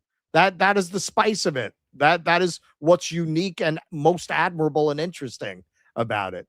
It's just incredible to me to watch really like middle-aged men and women, some of them with some kind of like degrees that they can get to humiliate themselves like that, going on as if they just literally don't know anything about the subject whatsoever. So that I kind of got into on my video. Couple things I didn't put in the video for time. So criticisms, some fresh material. Yeah, I thought Tom Holland was actually the worst thing in the movie. I don't blame him. I think Nolan was very unimaginative in his casting. I think he looked at him playing Spider-Man and said, yeah, we'll just have him do that, because that's what he had him do. It was kind of like, now for Keaton, that was lost on him because he never, I didn't see Spider-Man. He so I never don't saw care. Spider-Man. So, Tom Holland is a British actor, but he has this American voice that's very earnest and puppy dog like, and that really worked for Spider-Man. It was a very good way to interpret that character, who is a high school kid in his origin story. If you saw him as Spider-Man, to see that kind of just the same performance in this really heavy movie where he's basically just playing Peter Parker in ancient Greece, yeah, that took me out of it a lot more than a Black Helen of Troy or a transgender actor ever would. The fact that I felt like I was watching Tom Holland play Spider-Man in armor, and it was just weird and kind of jarring. And also, okay, back then, the child of a royal house would have been trained in combat from childhood, because generally you didn't get to just pull a Trump and do a Section 8 when your time to fight came. You were expected to fight in battles, and they didn't want the heir to get killed. And he's walking around with, as mentioned in one of those posts, mentor who's been teaching him to fight, presumably his whole life. Why does he get the shit kicked out of him every time he gets into a fight? I understand plot-wise why they needed that. They needed that to justify the fact that Penelope didn't just put him on the throne and end the whole question of who's gonna inherit the throne. But it's very implausible, and it makes that character strikingly two-dimensional in a movie with such texture and depth, to have a character that's that cliche and obvious. And the way that final fight was handled in regards to him, all of a sudden it just turns into like very cheap Hollywood beats, which was very weird in a movie that was so rich up to that point. But as you say, he saves it with the end. Like the end was cool, except for the fact that he becomes spoiler alert, guys. I'm assuming everyone read it in high school, right? The fact that he becomes king, it's just, well, you just showed for 3 hours how completely unsuitable he is for command. And so she was how also is he waiting the for king her at the husband end? too. I mean, she was also holding out hope that he would come back. That was the other thing. Yeah. Sure. Yeah. So that's my principal criticism of it, but that's pretty mild criticism given how much is going on in this movie. Other than that, yeah, I second what he said. Yeah, it was great. Really, really good. Epic victory. We're so back. Yeah. Kenman says only 2 shows a week. As a proud owner of a micro penis, I'm thank you, Kenman. EO Shush, if we ever doubted you were really socialist, all that doubt is gone. Going down to 2 shows a week with 3 15-minute breaks and an hour lunch. Thank you, EO Shush. Appreciate that. Russ, you're so right about the Chuds and Odyssey, but you didn't include the critical drinker in the image. He's been trashing it like crazy. Has he? Well, you know why, actually. I did look him up, and he doesn't have a review up yet. I mean, maybe he has since I was working on it, but he didn't at that time. Shit, my lousy $1 rant got you to announce the Scream scale back. I feel like a pariah now, for shit's sake. Well, we were going to announce it anyway. Fuck Charlie Crockett. Kept the Tuesday show, you lazy pricks. Thank you. Don Sebastian de Mora. Have you guys read Death in Venice by Thomas Mann? He dedicates a page part of the intro to describing how a Greek is not what. That's funny. Excuse me. Username Nolan's principal victory was directing a Hollywood script, both without casting Nepo Zionists, nor with waking up with a horse head in his bed. Yeah, that's right. And that's right. Didn't have Michael Rappaport in there. He should have played the Robert Pattinson part.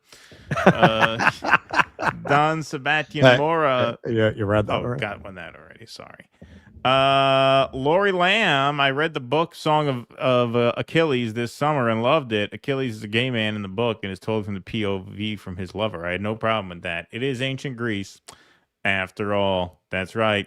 Ugly Old Broad says stuff. Y'all are talking philosophy to negative critics who can barely get a Hummer, let alone read Homer. Ha! I'm still back with Keaton left the house. I'm still back with Keaton left the house. Yeah, well, I had to see this one on the big screen. Had to be done. All right, you got some super chats over there? Yep. Carolina, you guys watching Iran kicking US's ass has been mind-blowing. My whole life, I've only seen country after country cow down to the abuses from the U.S. Happy to see a country stand up to the big bully. Yeah, the last ones that did it were the Vietnamese. And Terrabang 5000, thank God the announcement wasn't a DD sports show. Yeah, that would be Keaton by himself. John, is Schumer running for re-election? If not, does Goldman run? I mean, Schumer seems pretty attached to holding on to his power. Yeah, he's not up this year, I don't think, right? He seems like a Feinstein. Yeah. He'll be in there until the aides are actually casting his votes for him. Right. James Holmes, why did the chicken cross the road? It didn't. It was smashed by a lorry. Guts everywhere. Look both ways before crossing the road, folks. And that is our PSA for this show. That's right. Comrade Cranky, given time, the bicycle might win the war on cars. Hey, I'm an avid cyclist. Comrade Cranky, the Odyssey was filmed in Greece, but no Greek actors were hired. You know what? That is the other criticism I feel is legit. Yes, like, if you're going to do this, you're going to kind of do an open casting. Yeah, include, like, it seems like they went out of their way not to cast any Greeks. Like, they should have cast some Greeks. I agree with that. Mark Pugliese, got no problem with Elliot Page. I just miss Ellen Page. I thought Ellen Page was hot, to tell you the truth. Yeah, she was cute. She was cute. In Inception, Juno. Yeah. Yep. Andy Gardner, I wasn't very upset about the blind casting, but was furious that I didn't get any Boston accent. I was hyped up for them apples. Yeah. Mark Pugliese, Italians have same whiteness problem as Greeks. Yes, they were not traditionally considered white, Southern Europeans. Right. Mark Pugliese, also Helen of Troy, looks like Stacey Abrams. Okay, I don't agree with that. I think you should be so lucky as to attract a woman that looks like that. Live Sneeko, gifted 5 Dude Dissidents memberships. Woo! Oh, thank you so much. Are you the Sneeko? Is that Live Sneeko? Is that Sneeko? I think that is Sneeko. No, Could be Sneeko. is it? I think Is I it? think it I might don't be. think so. That's Really? pretty crazy. Thank you. If that is, I think so. I think that's the name of the channel. Live Sneeko. That's the stream channel, I think. So you liked our segment. Whoever you are, thank you for that. I think you're Sneeko. Thank you for that. Appreciate that. Well, so maybe we can get Sneeko on. Sneeko, that's very fun. come on, man. Let's talk about the Odyssey. Yeah. Walshy, Russ, you summed up the red letter media thing and the shit show it unleashed perfectly. Thank you. That's why I wanted to get into that, because unless you're like a nerd, which most of our audience is not that flavor of nerd. Some are, but not most. I don't think most people know that like they basically invented that, but they're head and shoulders above what they are kind of responsible for. Red French Moon, Chuds are now so fake. If they were ever real, not as impactful as Odyssey, but in Blue Beetle, there is one line with word imperialist said by a Hispanic, and they went all crazy. It's a comedy movie. Well, it was the same thing with the freaking awful, I won't watch it because I don't want to rape my mind that way, the Indiana Jones thing, the last one. Same thing. They went crazy because she goes, that's capitalism. I showed a clip of that. Like they all talking about how woke the movie was because they had one line about capitalism being somehow not savory, because clearly capitalism is great and you should never criticize it. David Santucci, as I recall, the depiction of Odysseus unaliving the suitors in the actual Odyssey is quite explicit. Arrows punching up to the feathers, blood flowing from nostrils, etc. Oh yeah, that wasn't the problem. It was just the way it played was very, all of a sudden you're in a Hollywood conventional movie. Yeah, I mean, I didn't even like. It's not that it happened. Yeah, it's in the poem, but I don't know, man. I think a big part of that was what they did with Tom Holland. That's a big part of what made it sound like the woman on the railroad tracks. Yeah, I mean, I didn't necessarily take issue with I didn't necessarily find it cliche. I just found because the violence is not that brutal in this movie, and so it just was the action itself was kind of clunky and repetitive, and not particularly cinematic. Considering how cinematic the rest of the movie is, you got cyclopses, you got giants, you got witches, you got ghosts, you got you got storm sequences, you have all the Trojan horse, you have all these amazing set pieces, and then the finale is just a bunch of guys fucking beating the shit out of each other in a room. It's like that's what I'm saying. It was kind of jarring. Yeah, they could have staged it in a little more grandiosity. I felt. Yeah, I agree. Yeah. All right. Let's move right on along here. We are up to 915 in the like column, so that's good for one of these.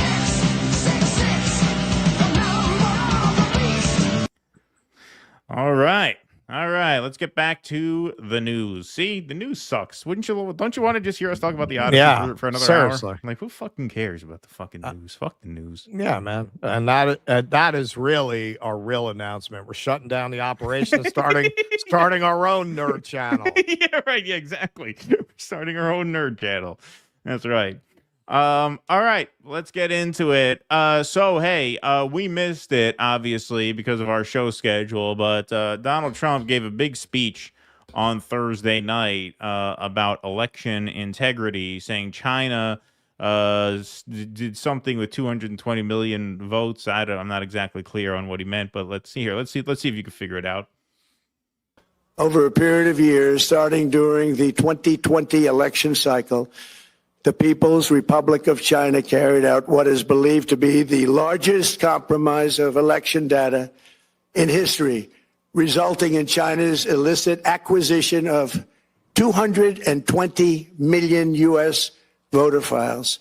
That information includes names, addresses, phone numbers, political party preferences, and other sensitive data that would be needed to register to vote and engage in other nefarious activities, which is exactly what was happening.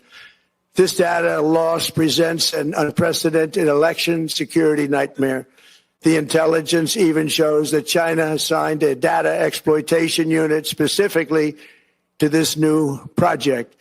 Compounding the travesty, the second set of documents we are releasing reveals that members of the deep state, very, very famous group of people, many cases, in our intelligence agency work to actively suppress and downplay information about the extent of China's sinister election meddling, covering it up from both the president and the American people like nobody thought was possible. All right. Now, seriously, I'm not even being an asshole. I don't really understand what the hell he's talking about. I don't know what that means. Just like I never understood what the Russiagate accusation was. I would always ask the liberals when they were talking about Russiagate, I'm like, what are you actually saying happened? What do you actually think happened? Oh, collusion. They meddled. They can never tell me exactly. That's like what this is. Like, what did it mean? They accessed voter data, and what did they do with it? What did they do with it? Like, what? Like, I don't understand. Social media posts with Russia. They posted, Hillary as the devil and Trump as Jesus Christ. Yeah. But beyond that, like, they could never put together a sequence of events that they actually allege happened, and that's like the same thing here. Like, what are you actually saying went on here? I thought he was going to accuse China of leaking COVID to fucking fuck him, which, I mean, I wouldn't have disagreed with him if that were his accusation. Like, this guy has to me, a very valid claim that the 2020 election was not necessarily stolen. I don't believe it was stolen, but he could make a very valid claim that COVID was a means of rigging it, a means of stacking the deck against him. Just this one fact alone, and I can't believe he's never brought this up. Remember, 2 weeks after Election Day, I forget what organization would announce this, maybe the CDC, I guess. They announced that the vaccine is basically ready, and it's going to be rolled out starting in January. If they had announced that before Election Day, he would have won. I guarantee you he would have won. No question. No question. Because the only reason he lost is because people didn't trust him with COVID. They were like, all right, this guy's never going to get this under control. We're going to have to wear a mask forever in the supermarket. If they had announced that they actually had developed the vaccine, before people voted, I believe he would have won. And I believe they withheld that information because of that, for that reason. But he's never made that point. He's never made that point. I guess he doesn't make that point because he's in a tricky position with the vaccine. Because his base doesn't like the vaccine. But if that happened, it would have been the opposite. You would have had all the libs terrified to get the vaccine because it would have been Trump's, right? And you would have had the MAGA people pushing it, not quite to the extent that the libs ended up. But anyway, that would be a legit point. But he actually he never makes that point. Instead, he makes whatever that point was there. Trump because as I recall, he floated a couple times. He tried to take credit for the vaccine in a positive way, and he got a predictable backlash. But that was years later. Yeah. Oh, yeah, years later.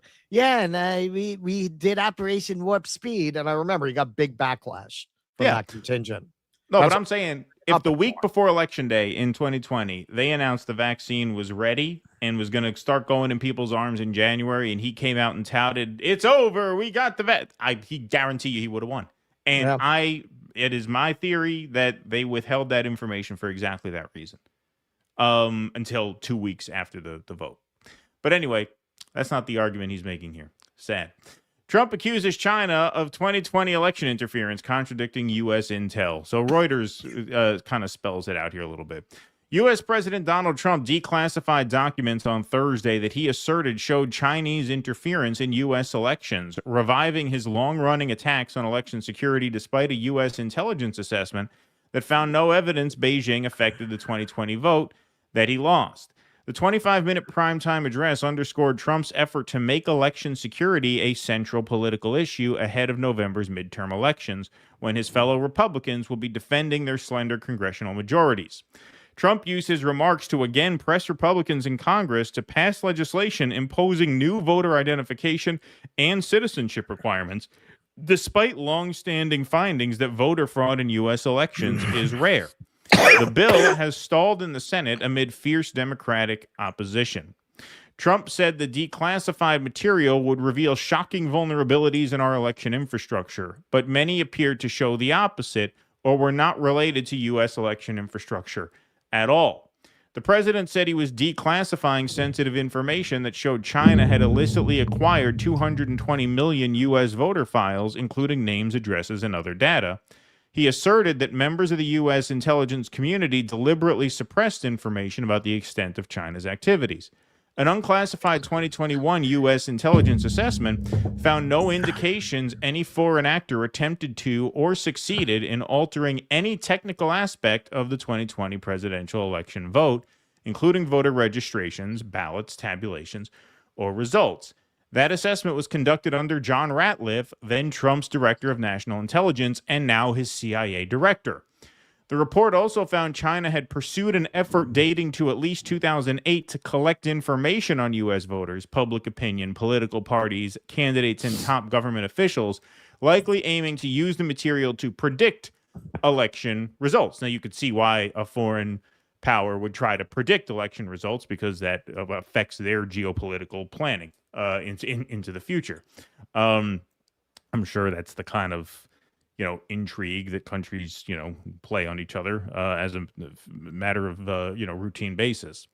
Two familiar people with the matter said the U.S. voter data obtained by China was not confidential. Voter files are routinely purchased by political consultants and could not be manipulated. Ahead of Trump's speech, some White House officials expressed concern that disclosing the China information could be misleading, sources told Reuters. Yeah, I'm sure those people were given a lot of fair consideration in the preparation of that speech. Trump also said that the newly declassified documents would reveal serious weaknesses in election security, but many either appeared inconsistent with that assertion or were unrelated to U.S. election infrastructure. One CIA document prepared last month concerned Venezuela's election, not America's. We assessed that vote tabulation systems would be difficult to manipulate on a wide enough scale to compromise election results, another document said. A third document produced by the CIA details efforts by Chinese spies to target Biden's campaign and noted that Beijing does not currently intend to covertly interfere to try to sway the outcome of the election, although it said China might later decide to do so.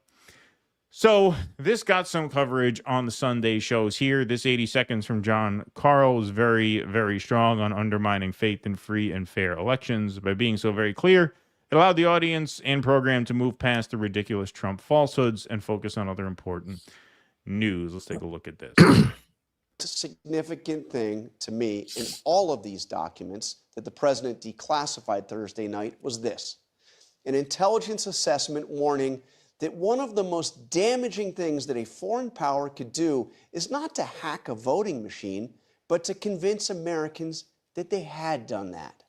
As one of the documents Trump declassified warns, quote, adversaries could make wholly fabricated claims that they have compromised all U.S. voting machines. And those claims could introduce public doubts about the validity of the election and undercut public confidence in the election. Think about that. The intelligence community, in the very documents that Trump himself declassified, assessed that one of the most damaging things a foreign adversary could do would be to falsely convince the American people that their elections had been rigged. Which is what Trump did. So that it's just an ironic reading of the very material that Trump cited in his speech. And here's the irony. The person who has attempted to do exactly that over and over again for nearly 6 years, and most dramatically on Thursday night, is Donald Trump, who, against the very evidence that he himself presented, tried to tell millions of Americans that foreign powers had corrupted an election, specifically the one election he lost. Yeah, and that was cited in the material that Trump based his speech on. So pretty ridiculous. Nick Cruz has some more colorful commentary on Trump's speech. I thought this was well done. Let's take a look. Most pathetic speech. Donald Trump just gave the most pathetic speech in the history of the presidency as he complains that China is the real reason why he's so unpopular. In 2019, the Chinese government's strategy against the United States was focused on undermining domestic confidence in the U.S. president. They wanted to just make you sound like your president wasn't so hot. Well, actually, your president has done a great job. Yes, MAGA is pushing the same Russiagate-style nonsense, except this time using China in order to scare the Fox News-watching boomers. You know, the same way that Democrats used Russia in order to scare the CNN and MSNBC watching liberal boomers. The ruling class really uses the same playbook over and over and over again. Imagine being a MAGA Zionist and complaining about election integrity and foreign interference. Fam, you guys are openly loyal to another country while helping that country rig American elections.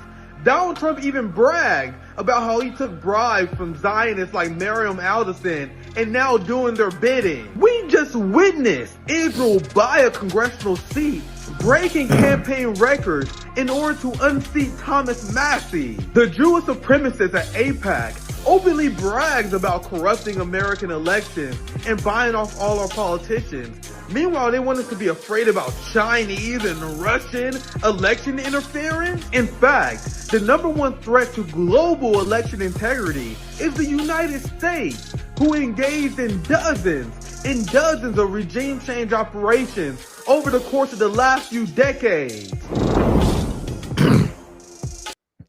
Well said, Nick Cruz. Trump says he's directing states to purge their voter rolls ahead of midterm elections in November. Governors, senators, and members of... We're in the process of informing governors, senators, and members of Congress of potential issues in their states. If you look at voting today, it's in such bad shape in so many states, and we are committing to fix it.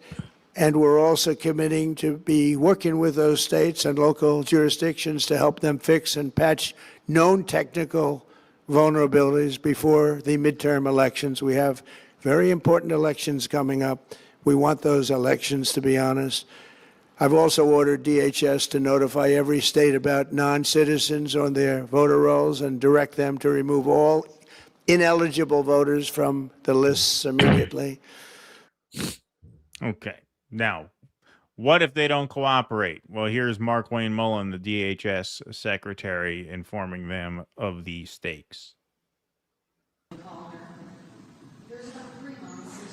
I think I like the Daily Caller better than the Daily Mail. I really don't like the Daily Mail. Yeah.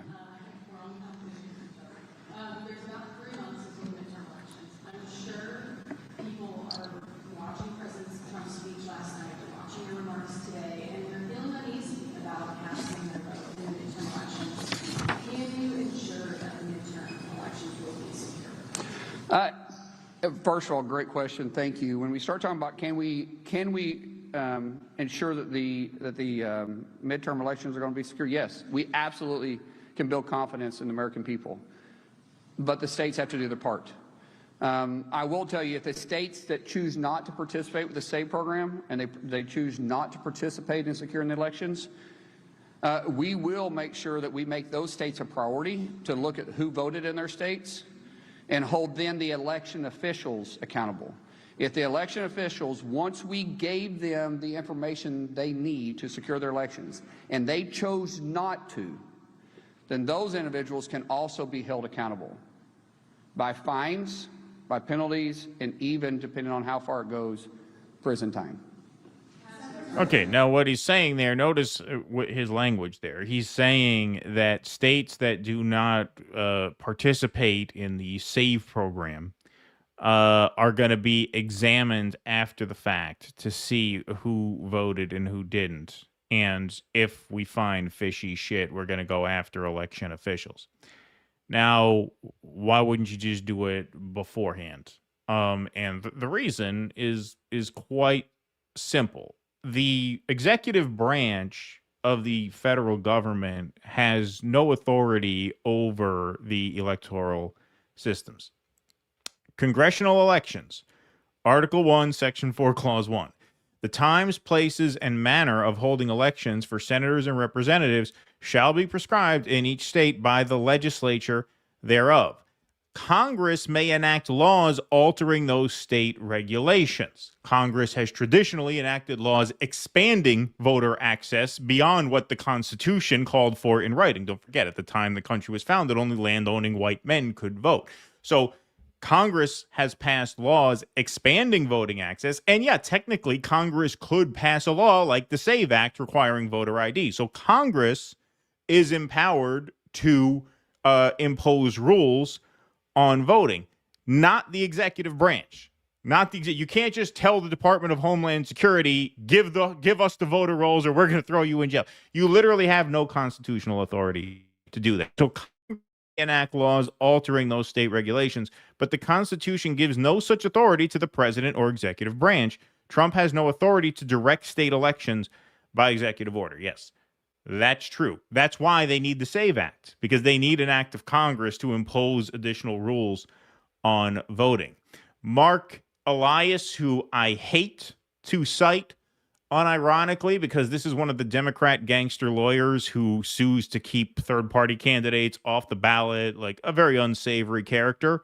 But he's citing true information here, which is that this has been tested in court many, many times, and they've lost every single time.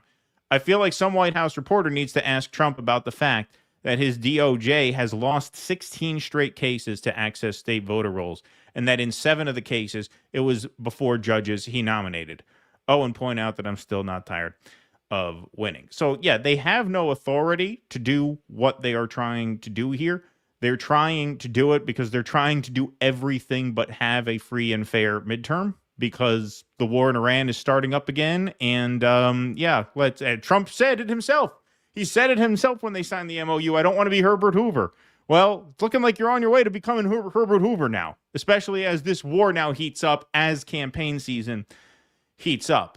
Not to mention, classy Tom Massey here on MSNBC says, hey, why are we complaining that the elections are rigged when we won all the elections? We're in power. We won them. And we haven't been delivering on our promises, which are the reason we won them. The problem, is that our elections aren't secure because We control the House, we control the Senate, we control the White House, and in some degree, we control the Supreme Court. So I asked my Republican colleagues, why are you complaining about election fraud? We won all the damn elections. The fraud that's going on is we're not holding ourselves to the promises that we made of fiscal responsibility, putting America first, making America healthy. The problem is we're wasting the opportunity that we were given in these elections, that we won, all of them. Exactly. And all you really had to do was not suck worse than the Democrats, which is not a particularly tall order. You had to not entangle us in a disastrous war like this. You had to not have ICE agents throwing people in the snow and shooting them. Like, you won a mandate on deportations, and you couldn't even do that right. You couldn't even do that anywhere close to right. Your deportation numbers are down, but you have these masked men going around terrorizing the country. Like, you've been a complete disaster on every front, which is the only way a party as unpopular as the Democratic Party could be in a position to win in the first place. But they are in a position to win. It's not a lock that they'll win, by the way. They have their way of blowing it. Now they're fighting the DSA. Now there's a whole lot of it. There's a whole lot of chaos on the Democratic side, which is undermining their chances in the midterms. But they are still on paper, I think, the overwhelming favorite to win back the House, and that's what all of this is about. You have here an administration with absolutely nothing to run on. You have a party with absolutely nothing to run on, and so they are stuck resorting to these kinds of tactics, which, whether they hold up in court or not, is almost the secondary point. They are likely to cause a lot of chaos surrounding their midterms, and chaos is a form of voter suppression as well, especially if you start saying, now we're going to have ICE agents at the polls. Like, I think it's a real open question how these midterms are going to play out in terms of the level of just chaos that is sown around them. And this is why I say I think it will be very chaotic. I think you will have a borderline, if not full-blown constitutional crisis somewhere along the line of voting, swearing people in, whatever. And when all the dust settles, I do believe at this point the most likely outcome is that the Democrats have the House. And if there is the level of chaos around these midterms that it looks like there's going to be, and the Republicans come out on the losing side of it, I don't see Trump hanging around to get impeached 5 times over the next 2 years. That's why I think this Vance PR tour is in full swing now. I think they're getting ready for him to resign, either in a sort of Eric Cartman-like petulant rant, screw you guys, I can't work with this, you stole the midterms, now you're going to impeach me, I'm out. Or, he'll say he's ill or something. But that, to me, is I think where this is going. Could be wrong. There's a lot of hunches baked into that. But what you see here is a party with absolutely nothing to run on, and you have a pretty pathetic, incoherent speech outlining this new election integrity scare that seems to be almost entirely out of the news cycle by now. So we'll see. We'll see what happens. But it's all very uncertain, and that's the point. That's the point, is to make things as uncertain as possible, because they only have one. They only have one card to play here, and that's just cheat. That is, try and rat fuck the midterms as much as you can. Yeah. Watching, sorry folks, I'm a little sick. Watching Thomas Massey. Look, man, I think he's a man of integrity. I think he's a man of conviction. I think that people with his kind of absolute belief that if you just let marketplaces run wild, everything would be solved. How do you believe that, man?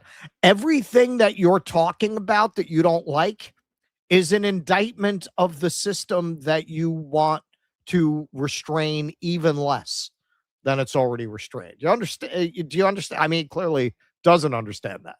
The reason that the Republicans have control, but they're not doing anything that they promised, is because they're owned and operated by people that don't want them to do it. That is what is going to happen in a capitalist society. The people who have the most money are going to buy the politicians. That's it. It's a result of the system. This is a brain-breaking realization that I think, particularly if your brains have been pickled in America, the hyper-capitalist dystopian fantasia that it is, it's very hard to break through to that idea that capitalism just does not work. And you have to then think through, well, okay, if we're not going to do that, what do we do? Like, what do we do at that point? Do you do communism? Well, can you do that without having a surveillance state? How? Because we don't want that either. How would we negotiate that? I think it's easier for people to keep trying to chug along and pretend that this is fixable, that these problems are not a bug, but a feature of the system that we have. Inevitably, capitalism is going to lead to a goon like Trump. It's going to lead there because that is what the oligarchs are going to install to represent them. In the end, they're going to put in a not very bright puppet who has no morals and will just do whatever they want him to do. And yeah, now, of course, what do you think these people were going to maintain some kind of respect for the vote, respect for democracy? This was inevitably coming, and I'm not going to say that's a Republican thing. Look at the Democrats' Project 2029. They're salivating at imposing speech restrictions on the internet. They're dying to do it. They're dying to do it. And so is the right. You're not going to be saved by these people. When I see these up and coming candidates like Daria Liza in my district, I honestly think they mean well. Clearly, when people get there, something happens. Are they threatened? I mean, I'm being serious. Are they threatened once they get there with what's going to happen to you? Maybe. It's hard for me to imagine none of these people who seem to go there with integrity are able to maintain it.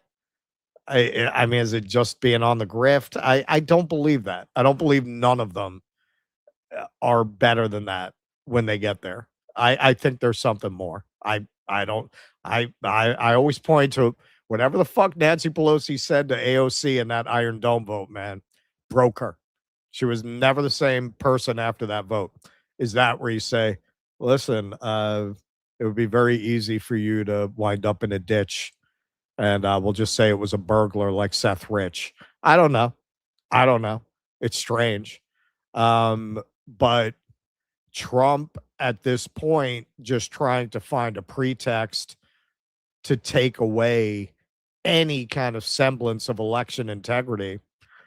It was inevitable. I mean, they came into office flying people out to a torture dungeon in El Salvador against court orders. Of course, now as the first midterm elections are coming up, they're trying to destroy any kind of election integrity possible. So far, courts have been ruling against them, and they haven't been able to do very much. But hey, man, we saw this going back to 2001. There are a lot of ways to rig an election if you have control of the state government. I mean, I'm referring to the Bush v. Gore election, obviously. Well, yeah, there's the saying, what is it? Republicans rig the election before you vote. Democrats rig it after you vote or something. So, Democrats find a way to nullify the election after you vote. No, actually, we want Kamala. So, she didn't get any votes, but she's yours anyway. Take it. Yeah, the problem is that the democratic small d democratic form of government, system of government we have, one of the things I like about it, one of the reasons why we have our parchment paper logo here as a nod to the Declaration of Independence, to the Constitution, to the founding documents, is that it contains what capitalism does not, which it contains self-correcting mechanisms. It was very fortunate for us because this was before AI. Yeah. We were starting the show. His twins' diapers made exactly this pattern. Yeah, we were able to just photograph it and use it. Boom. Exactly. Boom. The constitutional form of government contains self-correcting mechanisms. That's the point of it. That's what makes it good, in my opinion, is that you have self-correcting mechanisms. You have checks and balances, which prevents the tyranny of the majority, because tyranny of the majority is a mob, and where there's mob, there's going to be suppression and denial of people's rights, right? But capitalism has no such self-correcting mechanism. Capitalism is a model of infinite expansion, exponential accumulation of wealth, and exponential consolidation of wealth by people who get first one step ahead, then 2 steps, then 4 steps, then 8 steps, then 16 steps. It's the old saying, would you rather, I could hire you for, I could pay you $5 million to work for me for a month, or I can give you a penny on the first day of work and double your wage every day for the rest of the month. Which way will make you more money? Turns out if you take the penny and you double your money every day, you make way more than $5 million by the end of the month.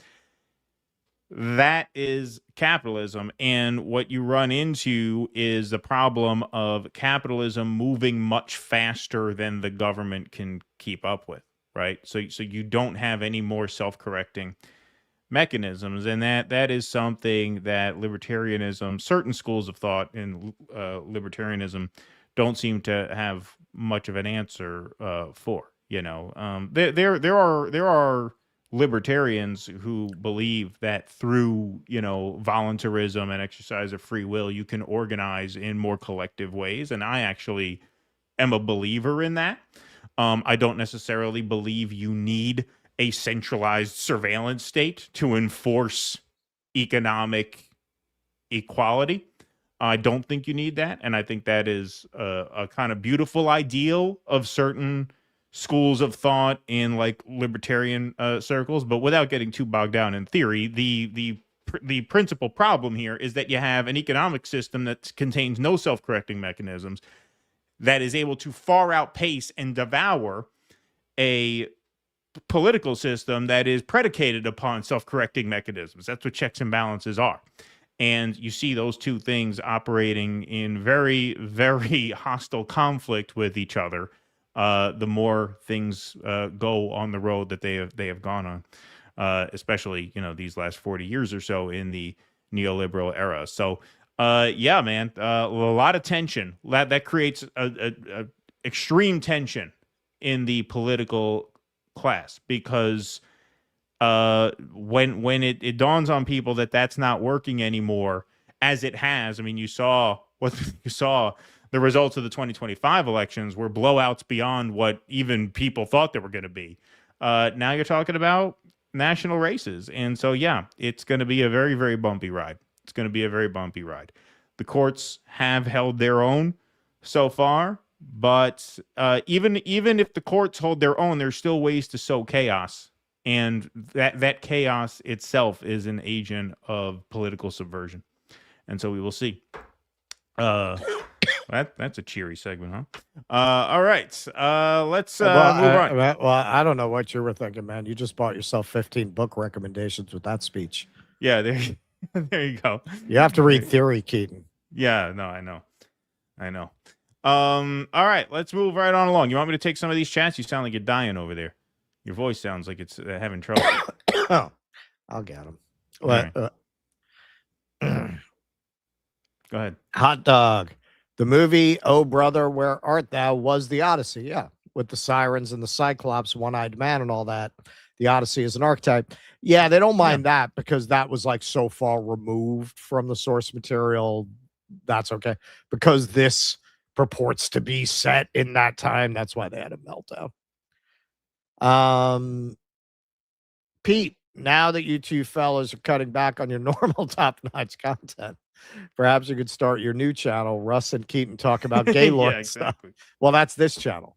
Yeah, that is this channel. That would be redundant. Randy Rea, $50. Thank you, ma'am.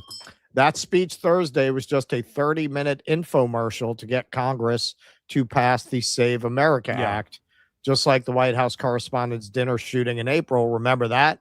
Was set up to get money for the ballroom he once built. Right. Everything's very sneaky in Sneaky Town. That's a Charles Manson classic there. Ian King, I got to find that and put it on the soundboard. Jake, you can throw the scroll up now if you want. Sorry.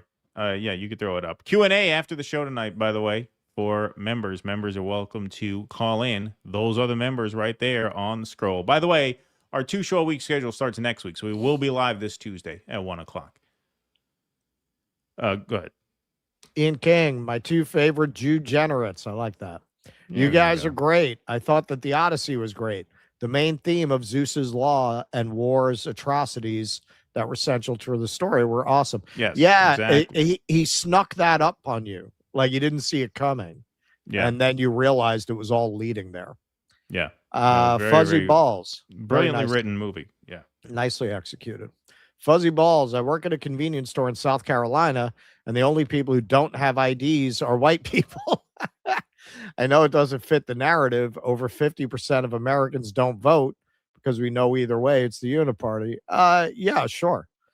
But you got people who are out there saying like this was huge on Twitter. Like Olive Garden put out a tweet like you need photo ID to get your bottomless pasta pass or whatever the fuck they have.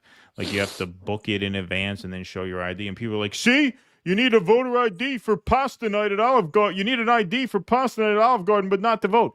Yeah, idiot. Is the right to pasta night enshrined in the Constitution? No, it is not. Maybe if Rudy Giuliani had won, it would be. First draft. Yeah, but yeah, no. Like the whole point of a right is that you don't have to jump through hoops to exercise it. If you have to jump through hoops to exercise it, it's not a right, it's a privilege. So you don't have a right to bottomless pasta night. That's why you have to pay for it and then show your ID. Like they're making the complete opposite point that they think. They think because pasta night is more trivial than voting, which honestly, I think there's a big question mark as to whether it's more trivial than voting. But they think that because pasta night is more trivial than voting, that if you need an ID for pasta night, it means you should need an ID to vote, which is just a completely illiterate understanding of what a democracy is. They don't teach civics anymore. Like I feel like at a certain point, like it used to be a point where people understood that. Man. They didn't even teach that by the time I went to high school. Yeah, they kind of folded it into history. Right, but civics is very important because any basic understanding of civics completely debunks that moronic point. Well, that's why they stopped teaching it. Exactly. Yeah. Nance, it was causing the 60s gave him a taste of what that can result in. Yeah. Nance the Rock. Who cares at this point? Keep flapping your lips. That's what I say. That's why we keep doing it. Hey, thanks, Nance the Rock. Appreciate you. Thank you. Ah, man, my striking stick fell. Well, you got a bowl of spaghetti on that avatar there. I like it. John Olmsted will miss a lot of your streams because I'm out fighting forest fires. I'll miss you guys. Hope you're not sucking too much smoke in the city. I think that's what got me sick. It was really bad the other day. Yeah, I think really it's from. bad. I think like I don't usually get sick much at all. Much less this time of year. So I'm pretty sure that's what it was. It's got fucking wood chips in his lungs over here. Got that particulate matter. I think so because it's damned if you do, damned if you don't. Running the air conditioner filters it some, but then you're sitting in the air conditioning 24 hours a day. Right. And then you go out, you're breathing that shit. So yeah. EO Shush saw this on a bumper sticker. I dream of a world where chickens can cross the road without having their motives questioned. I like that. That's a good one. EO Shush, just wait until Trump hears about Israel interfering in American elections. He's going to be pissed. You could have a schedule. Keaton on Tuesday with guest host, Thursday Russ with guest host. No, we can't do that. No. EO Shush, the biggest threat to Israel. That would defeat the purpose. The biggest threat to Israel is Americans waking up and actually voting in politicians that cut off Israel. Israel using Trump like they did Javier Milei in Argentina. That's right. Ugly Old Broad says, I missed your announcement. Did the Zionists get dirt on you? Yeah, we are. That's right. There's been some accusations out there, so we're going to take some time and reflect on the future of the show. Even though Keaton doesn't like my boomer ass, I love you guys and don't want less of you. you'll still get, about the same. Like I still think we're going to be doing as many clips and as many segments. We'll just be doing one less stream. We did not think that Milo knew we were up in that hotel room. Yeah, right. Yeah, exactly. Apparently, Yeah. he's got pictures of us exiting. Yeah, exactly. Who knows? Both the hotel room and Benny. Yeah, don't throw the first stone, right? Don't throw the first. That's somewhere. I think Homer wrote about that at some point. He did. Yeah, there's He some coined kind of that. poem, some kind of ancient poem about that, I think. Yeah, and then Jesus plagiarized it. Yeah, exactly. All right, let's move right on along, shall we?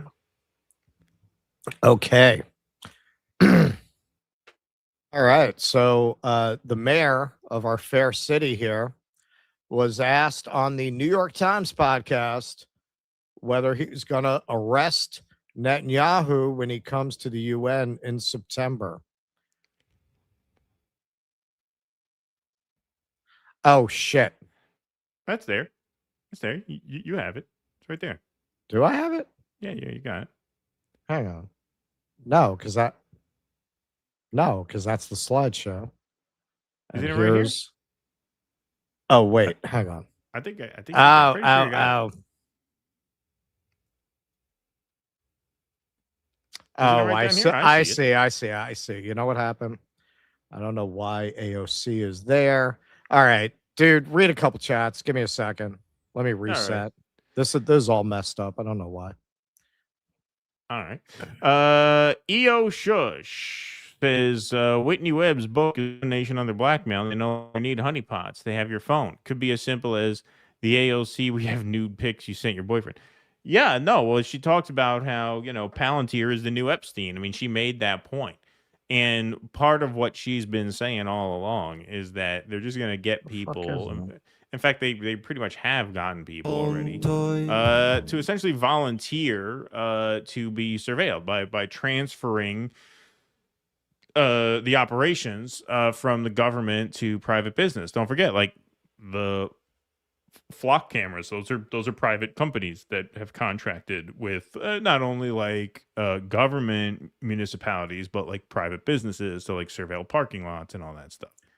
I think you got it here. I see. Yeah, but let me make sure because I forgot I wasn't able to load all my videos in. All right, cool. I've just got to make sure I have everything. All right, I'm just gonna do a quick ad read while you're working on it. Yeah, dude. Yes, perfect. All righty.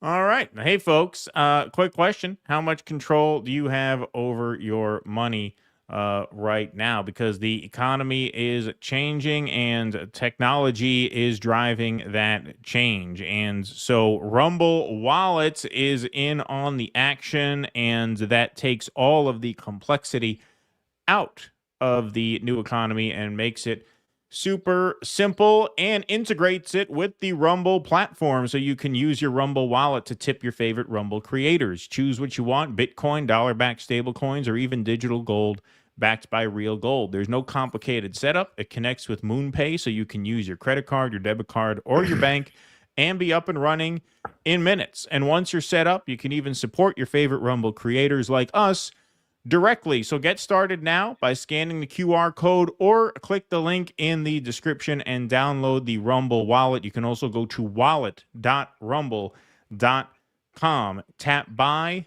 and you are in the game. You can Rumble rant us through the Rumble wallet just as you can the old-fashioned way. The platform takes 0 fees when you tip your favorite creators through the Rumble wallet, so it's a great way to support the creator economy here on Rumble. You can also drop a tip in our Rumble wallet by clicking that Rumble wallet icon underneath the video player for those of you watching on Rumble. So that's wallet.rumble.com. Scan the QR code to get started today. Okay. You want to move right on along? You ready? I was so transfixed by the Trump segment. It was like the Odyssey. I forgot to load my videos in. Yeah. And you didn't have to go to the bathroom. I didn't. Not once. Not once. All right. Let's take it again. Let's take it from the top. All right. So the mayor of our fair city went on the New York Times podcast, and he was asked whether he's going to arrest Netanyahu in September. Minister Benjamin Netanyahu is perhaps planning to visit New York for the UN General Assembly. You pledged during your campaign and after you won to order his arrest to comply with the International Criminal Court warrant. What will happen if he comes in September? Look, I believe that Prime Minister Netanyahu belongs in The Hague. He's a war criminal who has been charged by the International Criminal Court.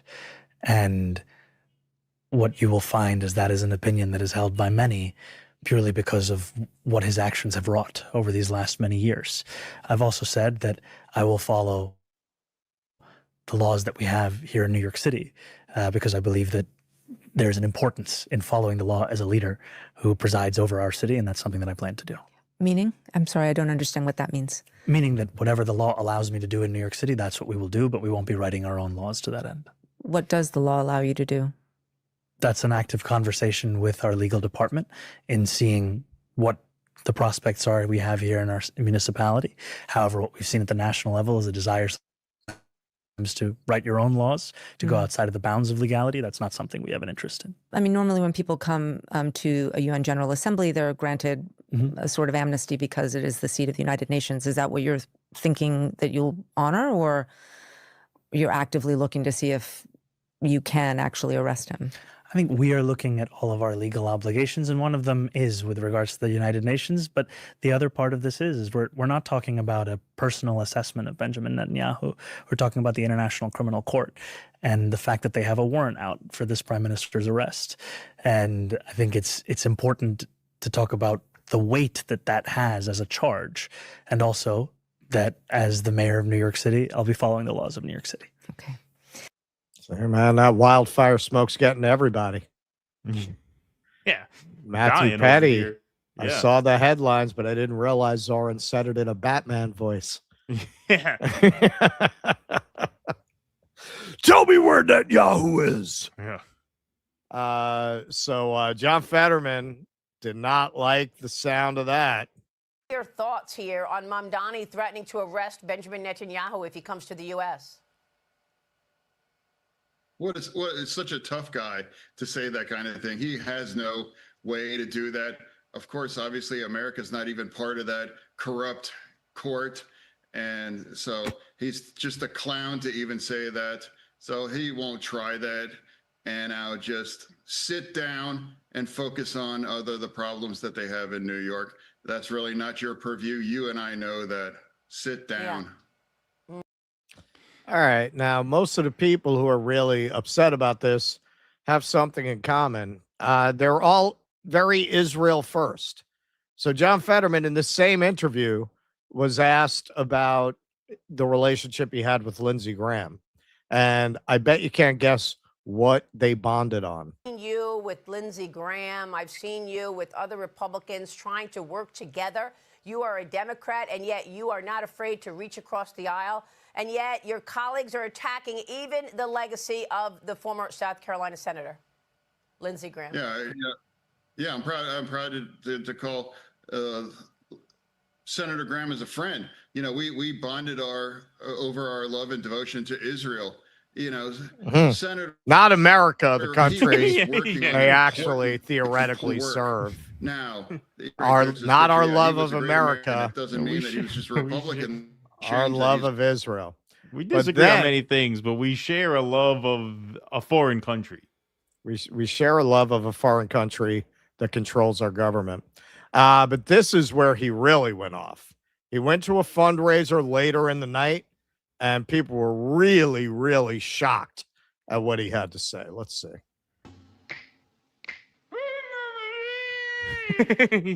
Those are some very strong words from Senator Fetterman there. Fancy fundraiser. Look at that black tie. Look at black tie fundraiser. Yeah, you'd say you got out of the hoodie for that one. So Mike Waltz responded, Mayor Mamdani, here's why your threat to arrest Prime Minister Netanyahu in NYC during UN, what is the GA? UN Global General Assembly. General Assembly is not going to happen, of course. One, the U.S. is not party to the Rome Statute that underlies the ICC. Two, the UN headquarters agreement grants diplomatic protections to visiting heads of government. 3, head of state immunity applies. And 4, federal authority trumps any local mayor's wishes. This is pure political theater. So Gen X girl, like she does, pulled up these nuggets. Mike Waltz was removed from the National Security Council because he was spying for Israel. The Trump administration didn't have enough balls to press charges and throw his ass in jail. So they removed him from the NSC and appointed him UN ambassador. Now he's siding with Netanyahu instead of the NYC mayor. And here you've got from the Washington Post, Waltz angered Trump over conversations with Israel. And from Dropside News, on the day he was fired as national security advisor, Mike Waltz used an Israeli app to archive signal messages. So that's a spy. I mean, that's you should be tried for treason, right? If you're a government official and you start saving messages on the way out the door for Israel. House Republicans, Mamdani is threatening to arrest the head of one of our closest allies. He should stop politicizing law enforcement and interfering with U.S. foreign policy and instead focus on rising rent and housing prices and anti-Semitism in NYC. So you guys follow the news or what? He froze the rent. You heard about that, right? You heard that he froze the rent? Yeah, maybe not the best line of attack. Dave Rubin, the fake smile, the half whisper. Dude, where the air is fucking poison. Everyone sounds like that here right now. Listen to me. I'm dying. If you can't spot this jihadist in mayor's clothing, I don't know what to say. And we live in the United States of America, a sovereign nation which the ICC clown court has no mandate over. If anyone should be arrested and deported, it's him. Well, I can see you're a great lover of the Constitution, wanting to arrest and deport American citizens. That's great. Eric Adams, man, it's like a 50s B movie, The Thing That Won't Go Away. Yeah. This isn't a college protest. This is the city of New York. Threatening to arrest the democratically elected leader of one of America's closest allies during the UN General Assembly week isn't bold, it's reckless. American diplomats, service members, and officials are stationed in dangerous places around the world. Irresponsible rhetoric like this doesn't stay in New York. It can put Americans at greater risk abroad. Leadership means understanding that your words have consequences. Reckless political theater can have very real-world costs. I look forward to welcoming Prime Minister Netanyahu to New York City when he arrives in September. It's a good impression. I don't know. I don't think South Park is ever going to need an Eric Adams, but if they do, you should submit yourself. They should reach out. Yeah, they should reach out. Yeah, you're not the mayor. I don't know why the fuck you're welcoming anybody to New York. But it's pretty funny for Eric Adams to talk about what care political leaders should take with their words because of the consequences. Here's a great little montage of Eric Adams' idea of speaking responsibly when he was the mayor. Perfectly imperfect, no telling what I'm going to do and what I'm going to say at any time. All I know is all my haters become my waiters when I sit down at the table of success. I am the mayor. This is a city of nightlife. I must test the product. I'm Gandhi-like. I think like Gandhi. I act like Gandhi. I want to be like Gandhi. I had a shorty that lived out here. You know, used to come out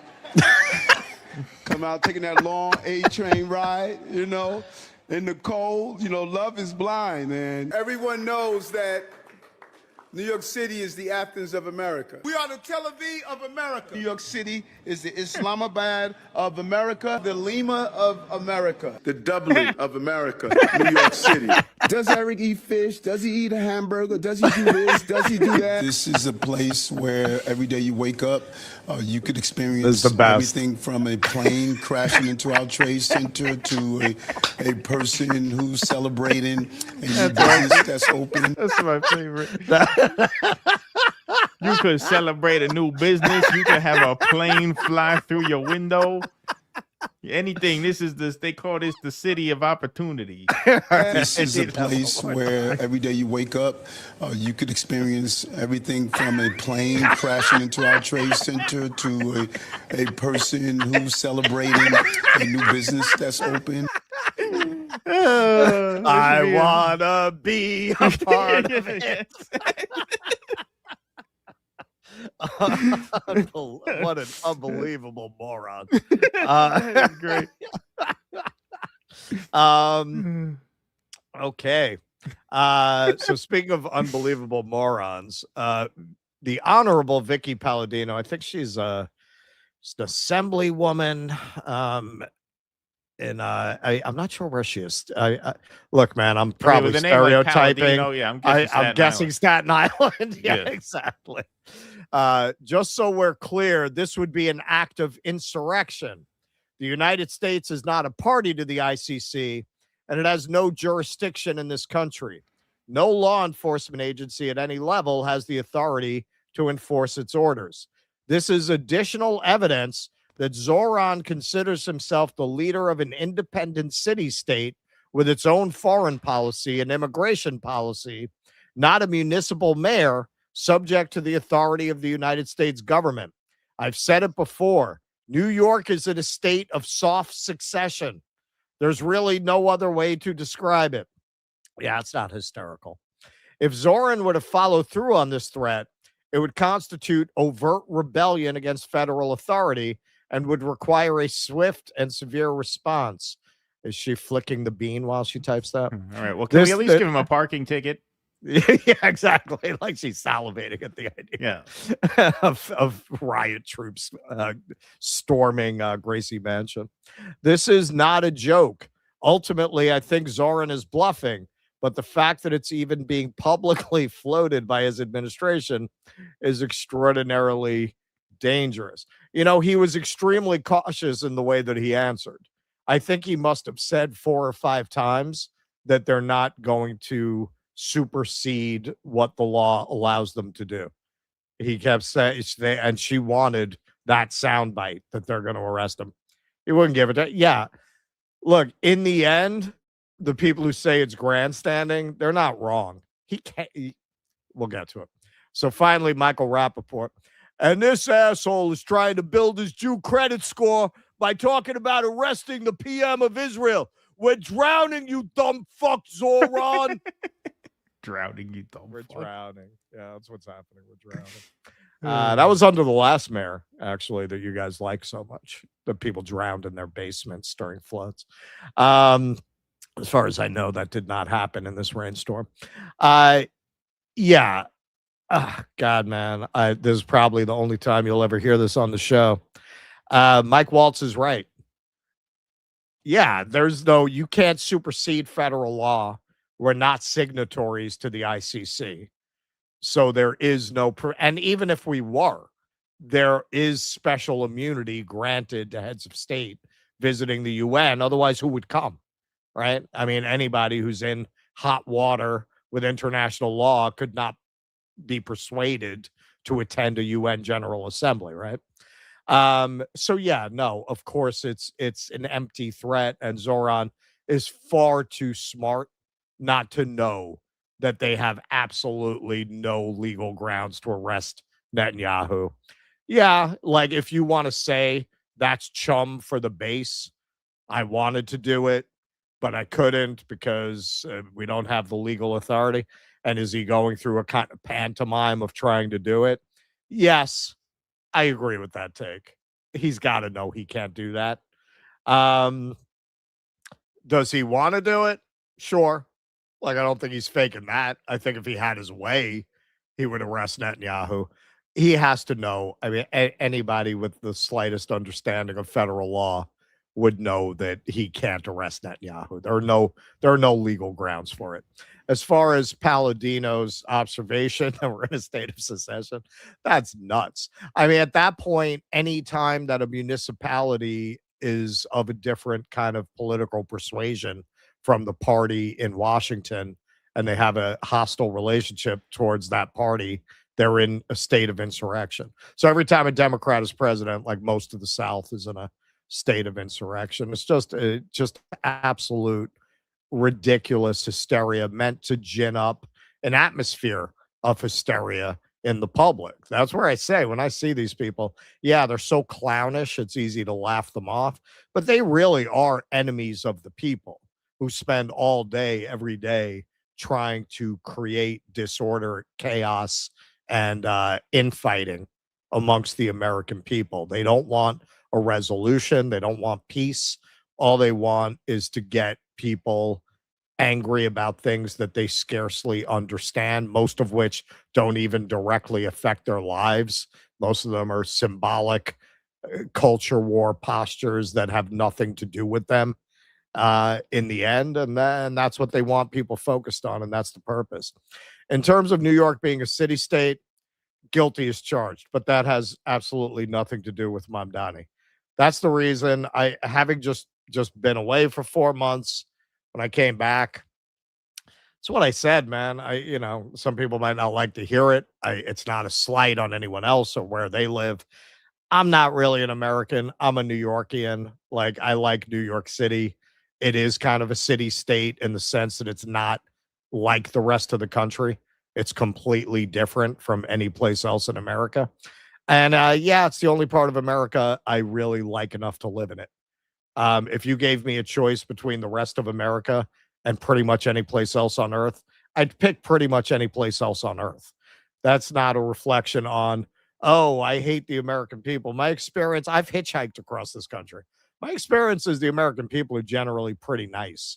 But the country sucks. The government sucks. The way it's run sucks. There's no social safety net. Like, to live in the rest of the country without the things I like about New York, with all of that, would never be. I would not live in that in a million years. It wouldn't be worth it. We got some decent Indian buffets up here. Pretty good. Yeah. You got some decent Indian buffets down there too, although fewer and fewer. Those are falling out of style. I've got a go-to Indian place that is excellent. I actually just ordered that this week. I usually, when we do the last Thursday show, we'll order in that night. Oh, there you go. There you go. Yeah, no, I mean, look, one man's grandstander is another man's troll, right? So this was always a troll. Even as a campaign promise, it was a troll. It was an expression of condemnation for Netanyahu, despite the fact that, yeah, I mean, you don't have the legal authority to do it. Although I have to say, though, didn't Ben-Gvir cancel his trip to New York City because he feared being arrested? Now, Ben-Gvir is not a head of state. But he's not a head of state, and he would, yeah, I don't, but yeah, there is still, because we're not signatories to the ICC. If we were, maybe you would have some grounds to do it. No, if we were, but we're not. You could do it. Yeah. I mean, this is why Putin can't really travel places. This is why, in those BRICS summit photos, he's not in them because he can't leave. So no, if we were signatories to the ICC, it would be an open and shut case. Now, Ben-Gvir is, widely regarded as a criminal in most of the world. I mean, even Jerry Nadler called him a criminal. So I don't know if there's something you could charge him with here. But even if you could, I mean, the mayor can't just do that unilaterally. I mean, that has to go through the attorney general, right? I mean, that has to go through the Justice Department, right? That's what I'm saying. Like, even if we were signatories, could a city mayor do it? Yeah, I don't think a mayor could do it. Like, I don't know that that's the case. I don't know how that would work. I don't know how that would work. But yeah, more a statement of sentiment than anything else. But like I said, one man's grandstander is another man's troll. This was always, a troll on the campaign. Sure. All right. Let's move right on along here. And we got one more quick one before we move over to the Q&A. Vianticus Prime, instead of calling them flock cameras, I prefer to call them Epstein's eyes. Then you get taste that seeing Epstein's eyes are watching. I like that. Epstein's eyes. Siddhartha Vicious. John Fetterman reaches around the aisle. Someone should create a brand of surveillance camera called Epstein's camera. I'll just point out again, Vienticus, that anti-Semitism can be taken care of in its entirety if people just stop speaking Semitic languages. Ugly Broad says stuff. If Rubin is so concerned with Israel's sovereignty, maybe he could respect our own by encouraging Congress to wean Israel off our teat. That's right. Thank you, Ugly Old Broad. Stoop sign, Eric Adams. If you can make it here, you can make it anywhere, said the plane. Yeah, that is so fucking funny. That is one of the funniest things any politician has ever said. That is one of the all-time bangers. That's a classic. You know what's another all-time banger, too, that I just saw resurfaced? And this didn't make the rounds. You can fall down a manhole cover, get burned with steam until you die. Yeah, exactly. Yeah. You know, it's another banger that it didn't really make the rounds at the time, but it was on Twitter like last week. It started making the rounds for like the first time in like a viral way. Was Joe Biden, when he's president, Elton John is playing some like benefit or some kind of fundraiser concert. And so Elton John's on the stage and Joe Biden is on the stage. Mm-hmm. And Biden puts his arm around Elton John and he says, you know, it's this guy's fault. We spent $500 million fighting AIDS this year. No. I swear he said it. Really? Yeah. I'll find it while you're doing the AOC segment. He's like, yeah, you can blame this guy, but we had to spend $500 million fighting AIDS. How did I never see that? It's great. I gotta find it. I'll find it. Clip. Yeah, I'll find it. It's fucking awesome. That is fucking great. Blame this guy for how much money we had to spend fighting AIDS.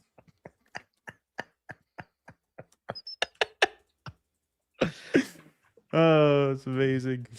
All right. Here, let me see if I can find it now, and if I can't. You want me to? Yeah, no, here it is. $6 billion. Oh yeah, this is it. I have it right here. All right, I'll show it to you here. No, this is fucking amazing. What a great clip. And you know, he had so many of those moments that I guess this just like blended in. Yeah, that's what I'm saying. I've never heard of this. Yeah. I don't know how I would have missed that. Yeah, no, it's pretty incredible. So yeah, here is Joe Biden and Elton John. By the way, it's all his fault that we're spending $6 billion in taxpayer money this month to help fight HIV. It's all his fault. By the way, it's all his fault that we're spending. It's all his fault. By the way. Oh, wow. It's all his fault that we're spending $6 billion in taxpayer money this month to help fight HIV. By the way, it's all his fault that we're spending that is good. Poor Elton. You know, poor Sir Elton. Yeah. Well, because what's funny is you could see how that came out wrong. Like you could see the mechanics. You can see what he's trying to say is this guy helped us get that initiative started. But you're like, it's his fault. We have to fight it. Hey, you know, back in the 70s, this guy fucked everybody. He fucked so many. A lot of people think he's patient zero. This guy was just learning how to control himself. We put like that money elsewhere. Labor. They fuck you sideways and frontways. That's a great one too. Not quite as good as the Eric Adams 9/11 thing, but that's a great one too. Yeah. Okay. So, fuzzy balls. Lying is bipartisan. Sure. Bush lied to us. Obama lied to us. Trump lied to us. Biden lied to us. Trump lied to us again. The only short thing is in 4 years, America will be worse off. Yeah, man. You know, honestly, this is the truth. I just bought some furniture and it precipitated an existential crisis. Yeah, I know. He's been calling me. He's been giving me updates about this furniture. So they wouldn't return it unless I did this. They wouldn't take it back unless I keep it for 30 days. I told you you're gonna have to come it's very Jewy, man. It's very Jewy. Yeah, no, I'm calling them up. I'm like, so you know what happened now? You know what happened now? The bed is too big. It's too big. And then the guy didn't tell me the mattress with this bed. I'm going to need a ladder to get in the bed. Yeah. But honestly, man, it really is like, hang on. So what are you thinking, man? Like the country's on fire. Like, why are you making a commitment?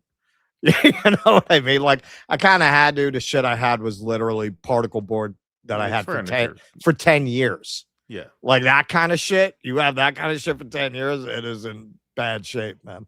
Yeah. But yeah, I'm definitely like, well, the country's on fire. Like, what are you even doing? He's very nervous about the It's furniture just going to be business. more stuff to make the movers throw in the garbage when you He's very- flee. He's very I mean, stressed about- and now Spain won the World Cup. I mean, I'm going to have to move there now. Yeah, that's right. Well, now the rents are That's gonna a be high. sign. Yeah. David Santucci, isn't Boston the Athens of America, hub of the universe too? Ever tell you guys about the time I fucked a girl in the Boston Commons? We'll No. save that for the Q&A. Yeah. Don't forget to ask about that. Yeah. Christopher Back, I love this show. You guys are doing the Lord's work. Unfortunately, the Lord's work don't pay too well. APAC is not interested in the Lord's work. Yeah. When I had Katie on Jimmy's the other night, we were bonding on that. Like, this is to go in the lane we're in. You have to like be allergic to money. Yeah, that's true. Although you guys have been very generous tonight with the super chats. We appreciate that very much. Appreciate you all being here. Thanks everybody for watching. We got one more quick one before we head over to Rumble for the Q&A. Yep, this is what we call, just to give you a little behind the scenes view, is what we call a point and laugh around Point the and Due laugh. Dissident studio. So AOC has a funny relationship to her accent. So you might remember this when all of a sudden she started hopping around. It's kind of like Ghost. A black preacher takes control of AOC's body in this scene here. It's really crazy. Violence against women of color in this body. I had a member of the Republican caucus threaten my life. You all and the Republican caucus awarded him with one of the most prestigious committee assignments. The in this spirit is Congress. honor. Don't tell me this is about consistency. Can I Don't get an tell amen? me that this is about a condemnation of anti-Semitic remarks when you have a member of the Republican caucus who talked about Jewish space lasers and an entire amount of tropes and also elevated her to some of the highest committee assignments in this. This is about targeting women of color in the United States of America. Don't tell me, because I didn't get a single Time has apology expired. when my life was threatened. Thank you. I have a dream that my Instagram following will reach 50 million. Yeah. I still don't know how she found out about those goddamn space lasers. That's gonna bug me for the rest of my days. Like, how Well, did come on? Well, that was You like pay for when- security, Well, and that- nothing like that happens. Well, yeah. I mean, that's how the Bush family became prominent. They found the Jew gold. Yeah. Somebody gave away the Jew gold. My theory is it's because she said her last name was Green, and so they assumed that was Green. But Actually, they right. didn't bother to check. They the didn't tag. see the silent They E. didn't see extra E. They just heard Right. figure. Right. Only wasps have the extra E. Yeah. They Yeah. forgot to check for the wasp E. Yep. That's it. That's how they get in. That's how they infiltrate. Yep. Western Lensman. AOC has a new accent in Memphis. We can't afford to leave Tennessee behind. We cannot afford to leave Kentucky behind, Alabama behind, Mississippi behind, Georgia behind, South Georgia Carolina behind. Georgia We can't leave Tennessee behind. Yeah. So Glenn Greenwald. I'll admit Georgia to- behind, man. She really laid it on thick there. All right. Let's We cannot one more time. afford Alabama behind, Mississippi behind, Georgia behind, South Carolina behind. They should have cast her as in the Odyssey. They could have cast her as Helena Troy with that accent. Glenn Greenwald. I'll admit to having struggled to find coherence or consistency in liberal rules of identity politics. Well, the consistency is it's a way for mean girl narcissists to rule you out of bounds. That's the consistency, Glenn. But even given this complexity, I will never understand why AOC has license to use a fake black preacher accent when speaking to black audiences. Can I get an amen for Glenn? Yeah, I don't get it either, man. Fisher King. Reminder that an element of Trump's success was his refusal to behave like this. He always has the same slight NYC accent, same delivery, same style of dress. He's not faking like he's from your town. I actually think AOC would have better appeal if she were just herself. Yeah, nobody likes that shit. She looks ridiculous. She looks like a clown. Could you imagine Trump doing that? We can't leave Georgia behind. That would be some funny shit. And finally, from our friend Nick Cruz, the fact that this works on black liberals is so embarrassing. Yeah, man. I mean, it's the source of a lot of consternation. I've said this many times, man. When I canvassed for Bernie in Harlem, I had a lot of young black men who were into Trump, actually. The people who were into Hillary were usually old black ladies in Harlem who were into Hillary. Like that.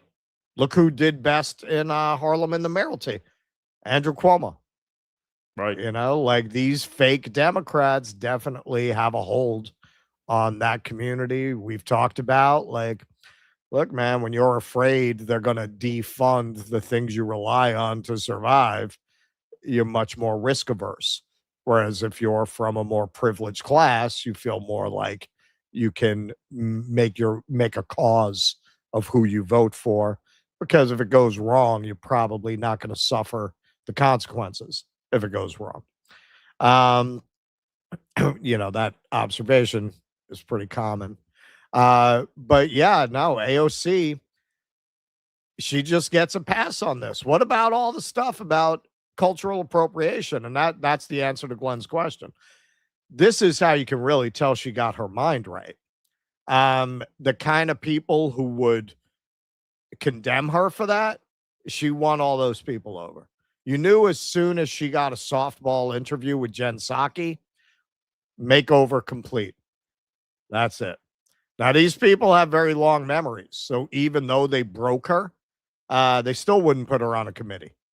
That was supposed to be the payoff for not doing force the vote, right? Right. She was gonna not do the relational harm.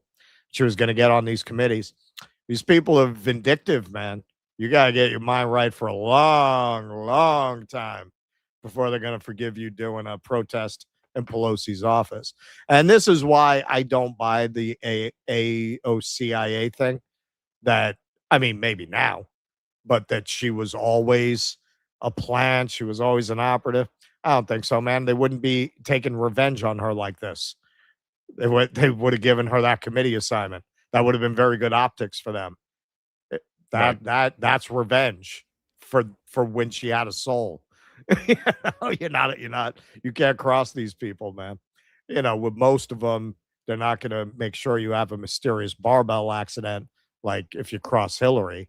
But you know, man, they're going to keep you off those committees for a good long time. It's like Cool Hand Luke, where he said, "Oh, you fooled them about being broke." He goes, "Nah, you can't fool them about a thing like that. They broke me." Right. You know, they got to make sure you're good and broken before they're going to put you on any committees. Yeah, I will say, I mean, this is not in her defense, but I because she was obviously just in there for a campaign stop and then out. The Southern accent is kind of easy to like slip into if you spend a little time down south. Like I was once doing a video project where I spent like 11 days but like straight. you said, she's just jumping off. I know a plane. she's just jumping off a plane. But I was once, it did happen to me. Like I was doing a video project where I spent like 10, 11 days off the highway, deep, dirty south. And by the end of it, I had a little drawl going. Not like that, but I could slip into it a little bit. But no, that's not what that was. That was in and out. That was pretty bad. I didn't realize that was how bad pure that was. hucksterism. Yeah. You can't leave Georgia behind. Yeah, that is funny. That is funny stuff. All right. What we got here? Vienticus Prime says I decided to start reading the Napoleon of Notting Hill. The very first chapter had me like, yup, exactly right. AOC was spiritually getting fucked in the ass by what's her face behind her. Deep Green, AOC on her Let the Church Say Amen black scent mode. Fucking pathetic. Thank you, Deep Green. Maybe AOC finally heard how many of us have said in the past that you could put her side by side and see little difference from Anita Sarkeesian, the reason every gamer was not fooled by her. Are you a gamer too, Vienticus? Ugly Old Broad says stuff. AOC all fired up when her life is threatened but ignores the despair of regular people. Those congressional bennies are addictive. Her fire and brimstone outs her amazing level of fakery.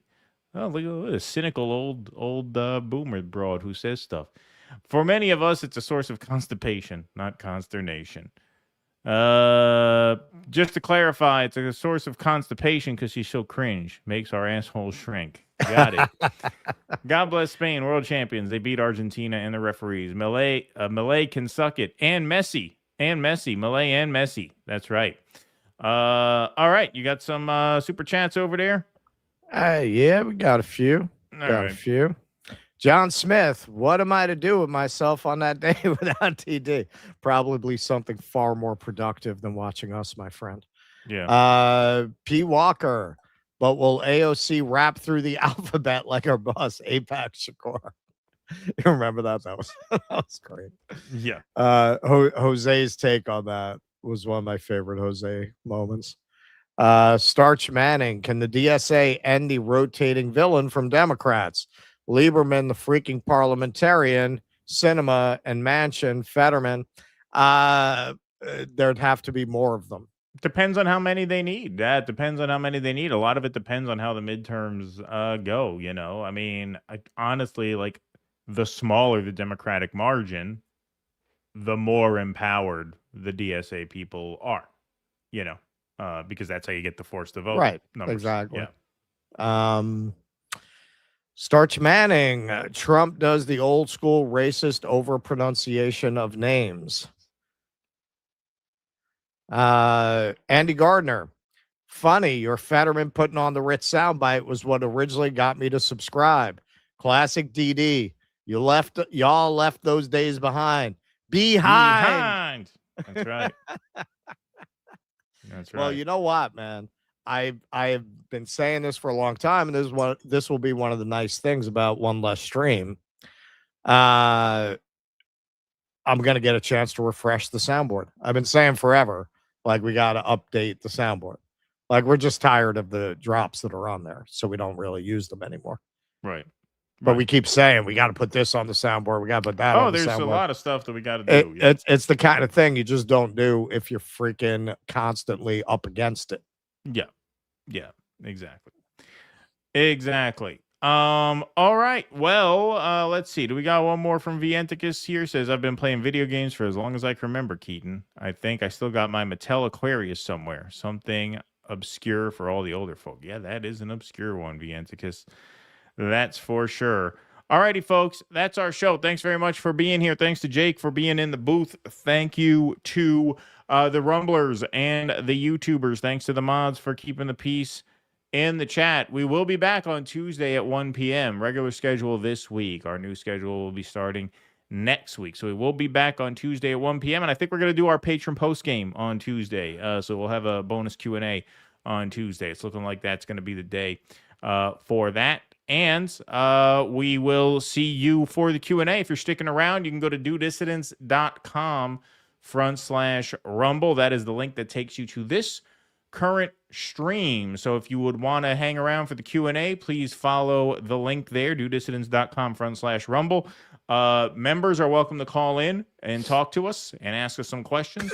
Everybody else is welcome to hang out in the chat and watch along. We will take a 5-minute intermission and see you all on Rumble. If you're not joining us on Rumble, we'll see you Tuesday, 1 p.m. Eastern. Until whenever we see you again, thanks very much for being here with us tonight. Appreciate you all. As always, be safe and be well. Courage! Please clap.